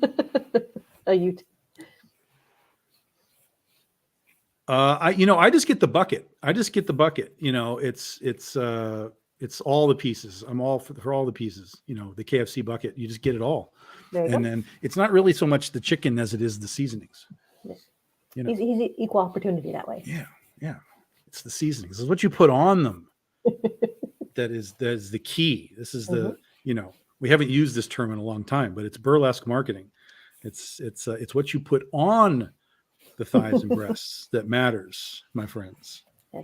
It's the seasoning. The seasoning. Yes. That's the new buzzword. That's the new hashtag seasoning. Yeah. So we have a vote. We have a vote for. You can't double vote. You get one vote. We have a vote for Catnip and a vote for Oz. Yeah. So I don't know. I think you just negated your vote somehow. Like you're back to zero. But yeah, we will have a toy. It will be next year. And we'll let everyone know what the plan is once there is a 100% plan. But we're very close to it. But they need about 6 months to kind of go through modeling, and the 3D modeling, and then printing out the prototype and all that kind of stuff. So it'll be a split person. You got that. Yeah. So each personality gets a vote. Yeah. Okay. Sure. Yeah. So that means Tom gets to pick whichever one he wants. That's right. Exactly. But yeah, I mean, after getting this, man, it's like, God, man, toys. And I think since the critter one turned out, it went really well. I mean, there was a few scheduling hiccups for a few things, but I think that's what the whole point was, though, right? Because now you and they have a better understanding, you know, the process and everything else, and so next year. Well, it wasn't even the process. No, it was because they just got backed up. They were doing other things, and it just. Well, yeah, but it was backed up, but it was also COVID, and it was supply chain problems, right, plastics, and you know, it was out of control stuff. Yeah. It just happened that we were behind Dynamite and their 3 figures at the same time as all of the supply chain nightmare, and so yeah, so you know, in fact, they already put out. They just did Billy Tucci's She figure, and that came out really quickly. They just announced a Vampira figure.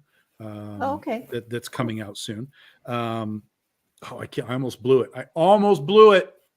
I know something else they're doing that I can't talk about because it's somebody else's figure, and the somebody else told me because he messaged me and he was like, "Yo, your critter figure is awesome. Wait till you see what I'm doing. Yeah. Wait till you see this." And I was like, "No way!" So cool. I almost blew it, but I didn't. Right. So yeah. I guess what I was just meant is that even, I mean, obviously things without our control, COVID and everything else, but having gone through the process and everything else, and now that their production, like you said, you know, She came out really well, and they're doing that. So next year, you know, fingers crossed, it should be a little quicker and a much smoother. Yeah, process, they said it should be realistically, you know, 6 to 8 months. Okay. And you know, this time it took a year and a half, but about a year and a half. Yeah. So it should be 6 to 8 months. They were like, yeah, that should be sort of normal scheduling. Cool. I was like, okay, cool. That's fine. You know, it'll be nice to have if you do run the campaign and then within the same year. Yeah.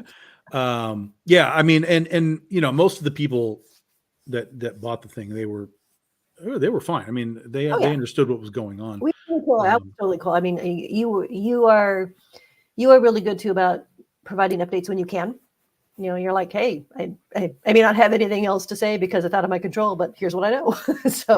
And as long as the communication was there, we were like, you know, it's not like you were holding up the things or they were holding up the works. It was just the world in general. So, you know, what could we do but go? Oh, well. Okay. But I'm with Tom. It was worth the wait. So, yep. Yeah, man, they're pretty cool. They are pretty cool. I have mine tucked away and I love them. They're awesome. Tucked away? You didn't open them? No. But they're in a box, Shawnee. You can put them back in the box. I know I can.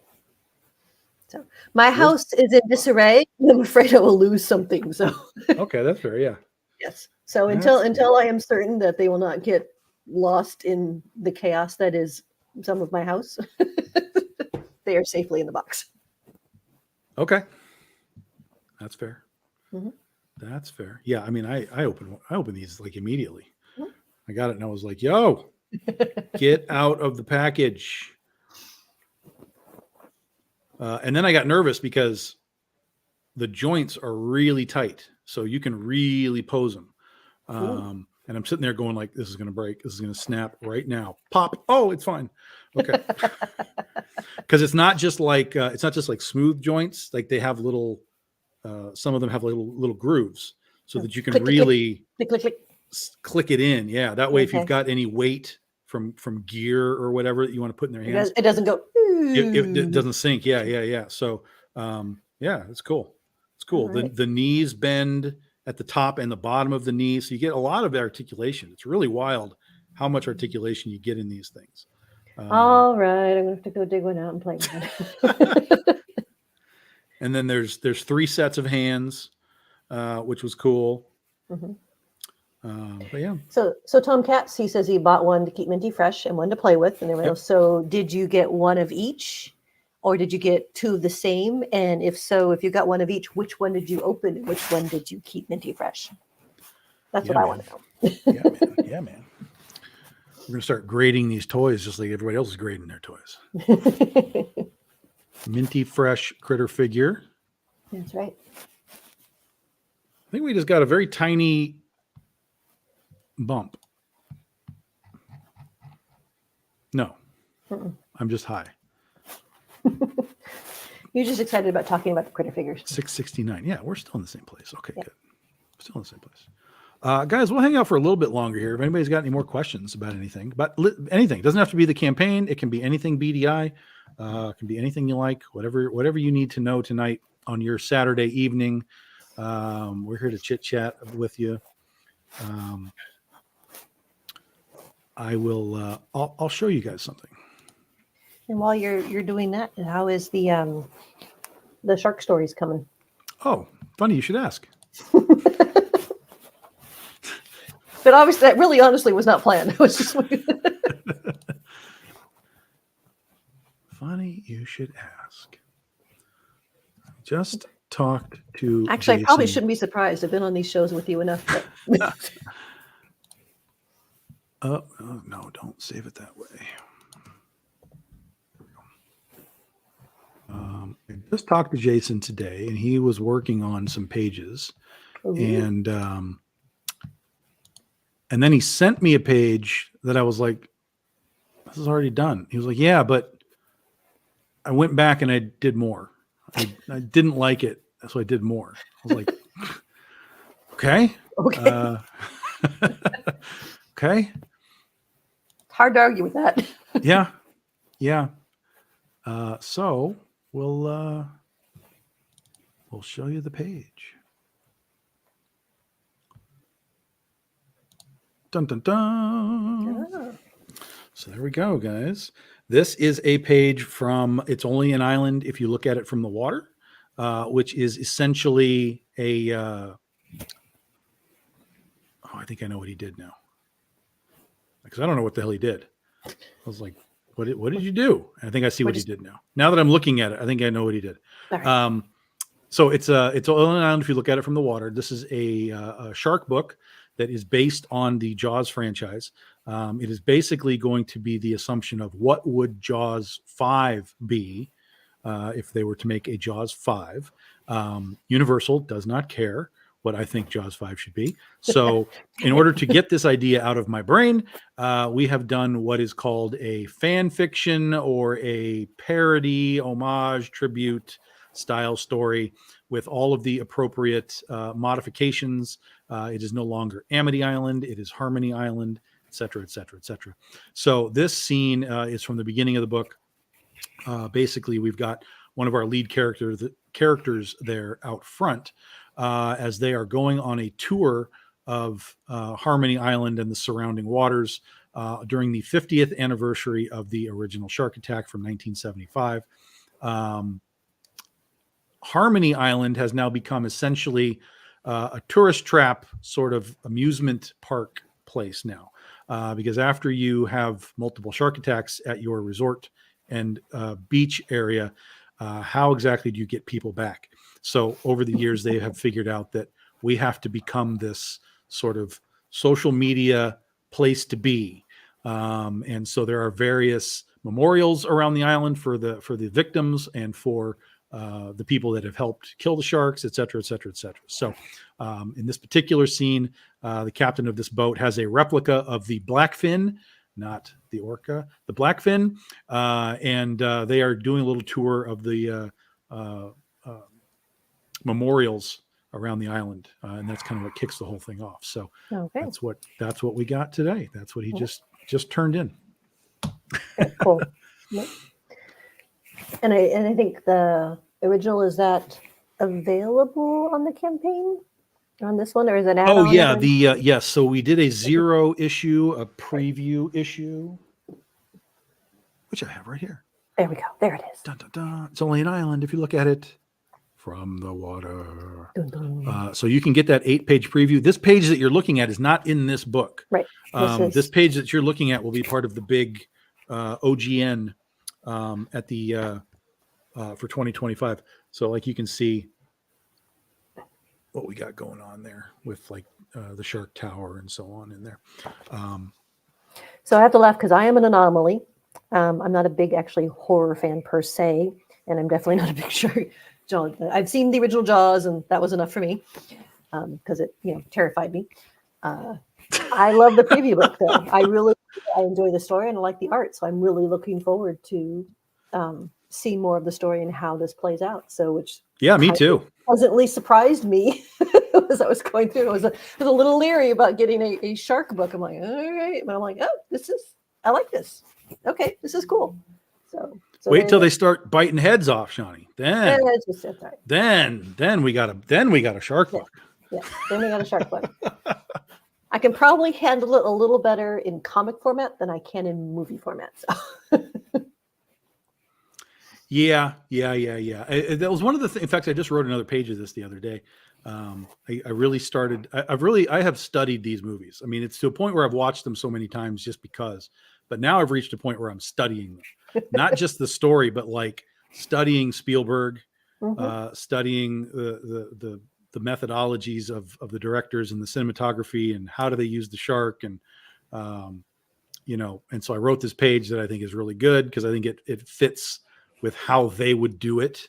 And I want it to be like that. Like it's my story, but I want people that know the movie to be like, this is Jaws. Like we know what's going on here. This is cool. We wanted to have that flavor. Yeah. The flavor, the seasoning. Yes. Right?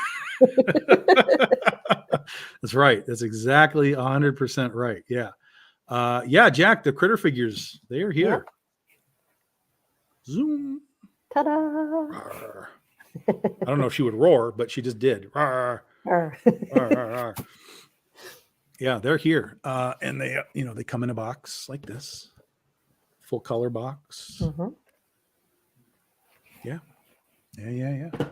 They are on the Critter campaign right now, Jack. So if you want one, there's two versions. There's the classic blue, light blue version. There's the modern blue, dark blue version. You can get them right on the campaign right now, along with all the comics. Yep. So, yeah. Go check it out. Roll over to the campaign and get them. And then there's also these, which are the little acrylic standees. And these are part of the mystery box. You get one added to your mystery box. Or if you're buying the 9 Lives Plus Super Pack, it comes with the Super Pack as well. Yeah. One of the cool things that I'm really excited for about the Shark book is, as it turns out, there is Shark Con in Florida every year. Appropriate. Yes. Yeah. So I am dying to get this book and go to Shark Con. I'm dying to do that. So it's wherever you're watching this from, Jack, the link should be in the description. I threw it in the chat but there it is. Yeah, we're in a couple of different Facebook places, so it might not show up, but it's Kickstarter.com, Jack, and then you can just do a search for Critter and you'll find it. Or if you want to copy and paste that, but wherever you're watching it, if you go into the description, there's a link in the description. Yeah. And you can just click that and it'll take you right to it. I figured since I can see him on this one, I figured I'd just drop it in there for him. So. Yeah, but he might not see that. Sure. Because we're in two different Facebook rooms. Yeah. Oh no, I see him anyway. Never mind. Oh, you already see him. Oh, okay. Yeah. Then good. then he saw that. Beautiful. Yes. I put it under the one where I saw his comment on that site, so that's why I put it. So. Good. Yes. Yeah. So this is the campaign, Jack. So you're going to scroll down, and the toys are right here in the middle. Dun, dun, dun, dun, dun. A little bit further. There they are. So there's the classic blue. There's the modern blue. Those are the images, of course. You go down the side for the review for the reward tiers, and you can click on those. They're available as add-ons as well. So however you want to, package it up, you can buy a couple of comics, add those on, however you want to do it. But yes, they are in there. There they are. Or you can buy the toy and add on a comic. However you want to do it, man. However you want to do it. Choice is yours. That's right. Absolutely. Mm-hmm. Yeah. So Shark Con. So I was at a con in Indiana with a former minion of Big Dog Inc., Carl Fink, And we were talking about this. He bought the new shark book, and he was like, "Oh, this is cool." I'm like, "Yeah, this is and I think there's a shark con in Florida." And he was like, "What?" I was like, "Yeah." So this year was the 40th anniversary of Jaws 3, as it turned out. And so we went to the Shark Con website, and they actually had Leah Thomas and Lou Gossett Jr. there at Shark Con signing Jaws 3 stuff. Yeah. Wow. So immediately I was like, okay, clearly they're fine. Because it's sponsored by Discovery. So it's a lot of it is like shark awareness, conservation, save the species, all that kind of stuff. So I was kind of like, oh, maybe they don't want this there. But then I saw that they had that. They were celebrating Jaws, the films. I was like, okay, they're fine. Yeah. If they're doing that, they're fine with it. Yeah. Yeah, this will not be a problem. So I don't think we're going to go next year because we won't have the book in time. But we are going to plan to do it. But that's the Jaws 50th anniversary anyway. It's going to be a madhouse. I'd like to go, but there's just no way we'd have the book in time. Yeah. So we're planning to go do it in 2026. Carl's like, yeah, tell me, and I'll just set my vacation time off, and we'll go to Shark Con. So yeah, so that'll be interesting. That will be interesting. That'll be super interesting. Yeah. And it's going to be our first, what they call an OGN, guys, an original graphic novel. So instead of doing it the way we've been doing it, issue, trade paperback, we're going to do the whole thing at once and just say, take it. Boom. Here you go. Yeah. So it'll be like 100, 120 pages. Just, it'll be like the equivalent of 5 or 6 issues all at once to tell this story. So hence the graphic novel title. That's correct. That's correct. Yes. What we will do, however, is on the Kickstarter campaign, we will separate them into issues for those that like to collect the issues, but we will be doing very limited quantities of them. Like when we did the Penny for Your Soul stuff, we did the completely remastered set of 1 through 7, but we only did 50 sets. Yep. So we'll probably do something very similar there. We'll do like 50 sets of singles. The floppies, Yeah, so that if you want singles, there will be a hyper limited amount of those, and then we'll have the big book. Yeah, or then you can grab it. That's correct. Yeah, and we'll have it as a hardcover, and we'll have it as a soft cover, and we'll try and make a big deal out of it because I think it's going to be a big deal. I think it's going to be freaking awesome. Yep. Yeah, absolutely, man. I'm excited about it. Even he was, as he was working on these pages tonight, he was like, dude, I am in such a flow right now. That's why he went back to the old pages. I love it. That's cool. Just go, man. I mean, do it. Do your thing. Make it happen. It looks great. I mean, and we're doing some really cool things with the page layouts and stuff because we've got water that we're dealing with. So we're kind of above the water, below the water. It's going to look really cool, I think. And I like that I don't have a rush on it as far as the script, because we're just going to work on it behind the scenes for the next year to get it ready. So I can kind of write a scene, like really go into a scene and write it, and then just be like, okay, here's 3 more pages, go. And he can just kind of focus on those 3 as well, and just kind of really make them hyper, that's cool. Visual, so that we're not like, here's 20 pages, go, and he's like, oh my god, trying to balance it out and figure it in between everything. Yeah. So I think that's like I said, I am pleasantly surprised that I'm actually as excited as I am for this, considering how I feel about sharks in general. Yeah, it's it's funny. I've always loved sharks, but I've always loved the Jaws movies, and the Jaws movies fucked me up. But I don't think I really realized how much until I really became an adult, and I really started to understand what I was being told by not just Jaws, but movies like The Reef and things like that. There's a great scene in The Reef. If you guys haven't seen The Reef, it's a top 5 shark movie of all time. And there's a boat that keels over, and they're all in the water in Australia, and they're on top of the boat, but they're in the middle of nowhere, and they're like, no one is going to find us here. Yep.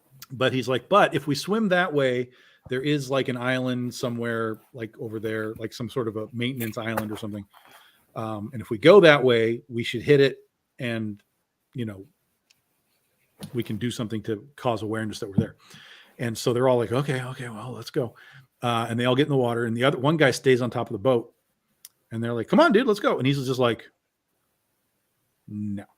What do you mean no? You're just going to sit here and die? He's like, I know what's in that water.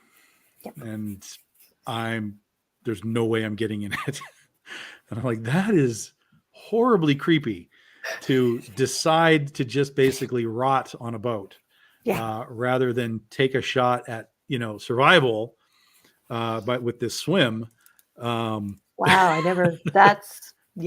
Wow.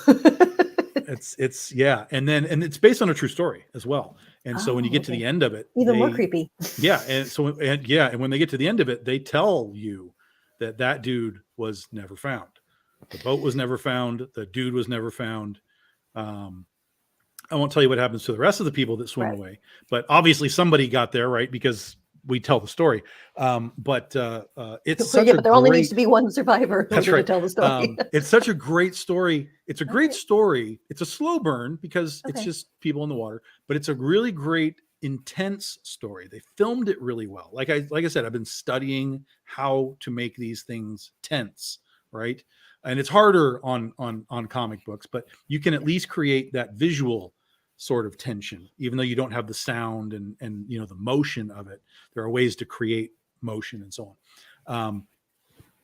But what was really cool is the shark footage.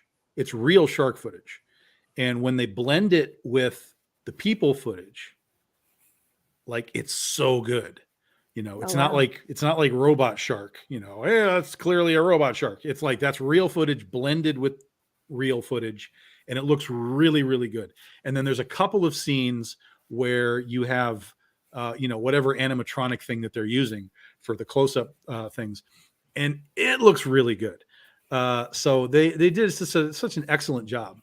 They put some time and effort into it. Yeah. Oh, 100%. 100%. It's so good.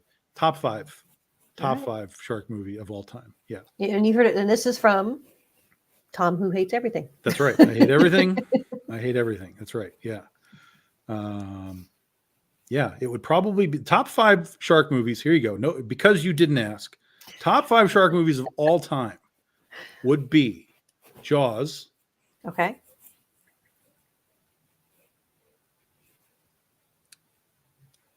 The Reef. The Shallows. Okay. Which is a more recent one. Very similar to The Reef in how it does what it does, but very good. Okay.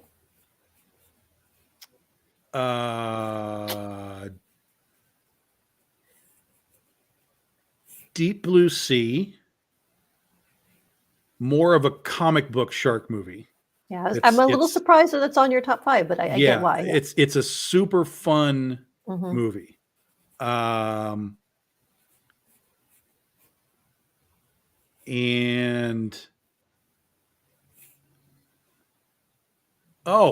Shark Night.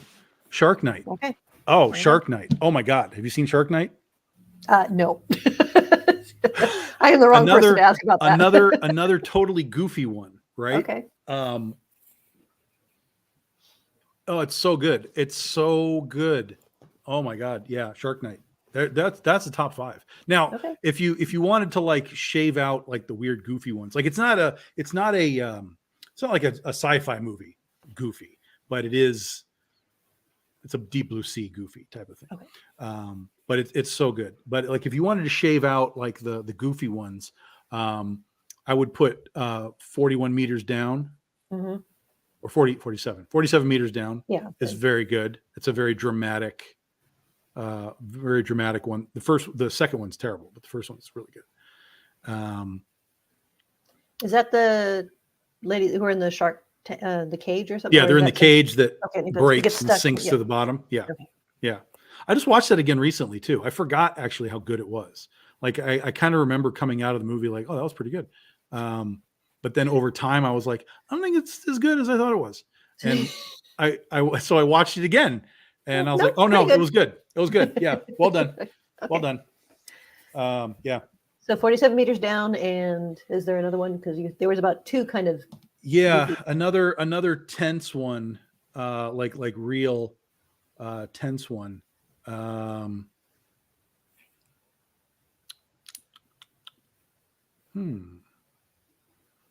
sure there must be, and I don't want to. Thing is I don't think Sharknado is going to make the list. No. It's there. I would put Jaws 2 on high on the list, but we already have a Jaws movie there, so and Jaws 2 is kind of a goofy one too. But that's okay. I have to think about another good tense one. But there's a 7 issue. There's a 7 list for you, if nothing else. You can mix and match them however you want. But I would put Jaws and the Reef at the top. At the top. Nice. 100%. 100%. Let's go. So for those of you out there who enjoy that sort of thing, go check it out. Right. That's right. Yeah. Blake Lively does sell tickets. Yes. Yeah, that's that'll very work. true. No argument there. Her sidekick is a bird. That's not even a joke. She has a bird sidekick in the movie, which is pretty funny. Yeah. But it's pretty good CGI. It's tense. It has a sense of that realism like the Reef has. Mm-hmm. So it's good. It's good. Yeah. So, ask me anything. You didn't ask me anything, so I had to give you answers on my own. People. So start creating answers out of the blue here. Oh my gosh! Well, we've done 2 hours here, folks. Well, I didn't have to ask you because I just brought up sharks, and I figured that was, that just generates, information. So. We can always do. Hey, you know what? Look here. Watch this. Speaking of sharks.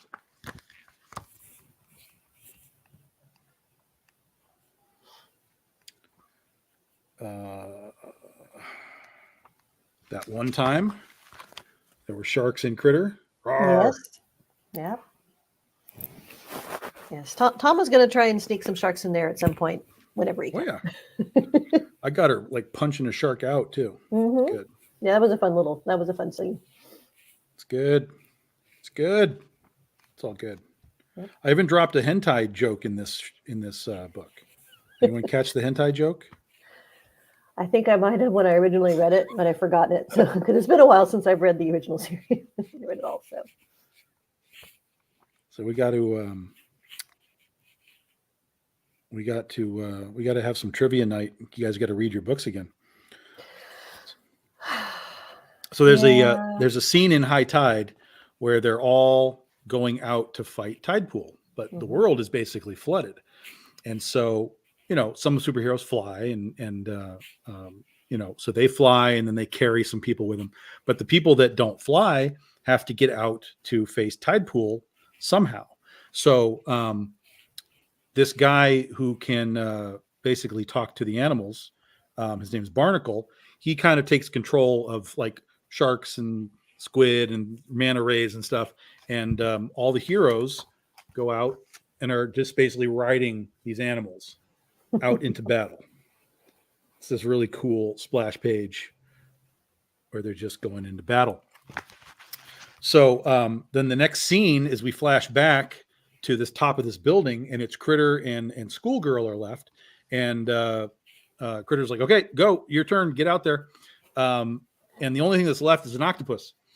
And so she says, I don't think this animal is going to work out. Can I get something else? Critter says, what's wrong with an octopus? Schoolgirl says, do you know what hentai is? See, schoolgirls and octopus things sort of have an awkward history. But yeah. And so Critter like basically picks her up, is like, I don't have any idea what you're talking about, and just tosses her over. Yeah. And then so she's riding this octopus out. She's like, good octopus, nice octopus, no funny business. Octopus. No funny business. Exactly. Yeah. Yeah. So. And there you go. Yeah. So goofy stuff. to be found in your Critter comic books, which are available right now, Kickstarter. Dive in, guys. 148 backers in our first 12 hours. Yep. That's pretty freaking great. Again, we're going to wake up with 12,000. That will unlock the next stretch goal. They'll unlock at 2,000. That's so you all know they'll unlock every 2,000. So 12,000, 14, 16, and so on. Yeah, that's it. And you're going to go back in and put in the image for. Yes, I'll be posting the image tomorrow saying that you can get foils and medals. Those are real things. You can get them right now. They are available in rewards and add-ons, but there's no big story image saying that they exist. So that'll be there for tomorrow. So everybody coming in tomorrow will know. But yeah. Otherwise, that's it. We've done our job, done our duty for the evening, everybody. So we still got a bunch of people watching. Anybody got any final comments or questions? Otherwise, we are going to bail out this evening. Get ready for football day tomorrow, final day of the season. Dun, dun, dun. Yep. Absolutely. Also, I'll be doing a live sale on Comic Book Shopping Network on Facebook. Mm-hmm. So we'll be doing that 10 p.m. Eastern time, guys. The Midnight Collectors Club. We've got all kinds of stuff from the collection that I bought. We still have like 10 boxes of this stuff left. So we're just going to keep tearing through all of that. So that'll be fun tomorrow. Midnight Collectors Club at 10. That's right. Yes. It ends at midnight. Yes. There you go. It ends at midnight. Yeah, we used to do it at midnight, and then I realized that's terrible. I'm not doing that anymore. So we moved it up. Question. Uh-oh. We have a cue from T. What's up? He's typing, I'm sure. Yeah.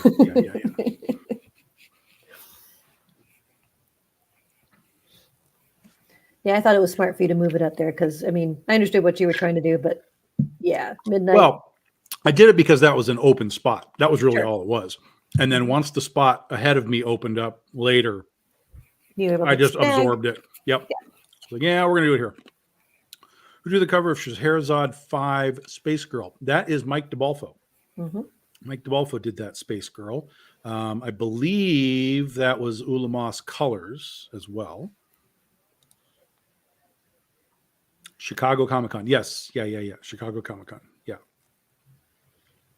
Mike DeBalfo. Correct. Yeah, you bought both of those, dude. You got the DeBalfo one and you got the Brian Peterson one. Yeah. Yeah, I don't know why it wouldn't be credited. Yeah, I don't know if does it say it on there? Because a lot of times either it might be on the back or something. Or well, we didn't. Our backs changed over and over and over again. But there's usually a gallery on the inside front cover. Right. So look on the inside front cover, Tom. Inside front should have the cover gallery for all the covers. There we go. Yeah. So should be there. Yeah. Except on the latest Goth, there was that snafu. Yes. Yeah. That will just make your head explode. It did. Because I was looking, going, wait. It took me a minute to realize my little brain. Then I had to go look, and I'm like, why is that there's familiar? A much worse one than that. I'm sure there is, yeah. There is a completely 100% botched credits page in one of our books. Botched. Like so wildly botched, I can't even explain how it happened. Even the printer was like, yeah, I don't know. It's something happened that shouldn't have even been possible for it to have happened. So I'll let you guys find that. Yes. And I'm kind of shocked no one has said anything because it's so egregious that everyone should have been like, what the hell happened? And no one has been, what the hell happened? Maybe that just goes to show how much attention we pay to that's what I'm saying, man. When people get comics, dude, they are just there for that story. It's like, open it up. Let's read this story. Just like you. You're like, I'm not worried about the pinups. I'm just diving into the story right now. Yep. We'll come back to that later. But yeah, I mean, I don't know. No answers. And honestly, well, at least my excuse is that, I mean, I know you guys, and so a lot of times we're always told about who actually is credited in things and doing that. And so unless it's obvious, sometimes your eye sees what it expects to see. Sure. So I may look at it, but unless I'm going over it and everything else, then I'm going to say, oh, credit page. Okay, cool. So, yep. Yeah. But of course, now I'm like, damn it, I'm going to have to go look. Yeah, I'm not saying anything. I know you're not. Let somebody else find it. Yep. And they will. Somebody will say, hey. They will. Or maybe not. It'll happen. All right, guys, we're going to let you go. You're officially free for the evening. Might jump back on tomorrow just as a catch up to let people know where we're at. But the first 12 hours was a gigantic success. Congratulations to the 148 people that get their trading card. Yep. And remember, join Patreon. I keep telling you people this, and then I get people that are like, well, how do I get that Patreon perk? I'm like, you got to be a patron. This is how it works. So join Patreon. It's kind of in the name, Patreon perk. Patreon.com/Big Dog Inc. All patrons at any level who are also Kickstarter backers get the Patreon perks, whether it's the sketch cards or the metal cards or whatever we do for that particular campaign. That's how you get them. That's it. That's the only way. It's simple, super simple. So go join Patreon, and you will be a part of the Patreon perks for this campaign. We have not announced what it is yet, but you will get something for this campaign. All right. Yep. Sound good? All right. Tom, good to see you, man. Appreciate you hanging with us. Thanks, Appreciate everybody hanging with us. So that's it. We're done. It's Saturday night. Well, it's Sunday morning in some places. So we'll see you all sometime tomorrow, and we'll do a little quick catch up here. See you all later. Bye. Night.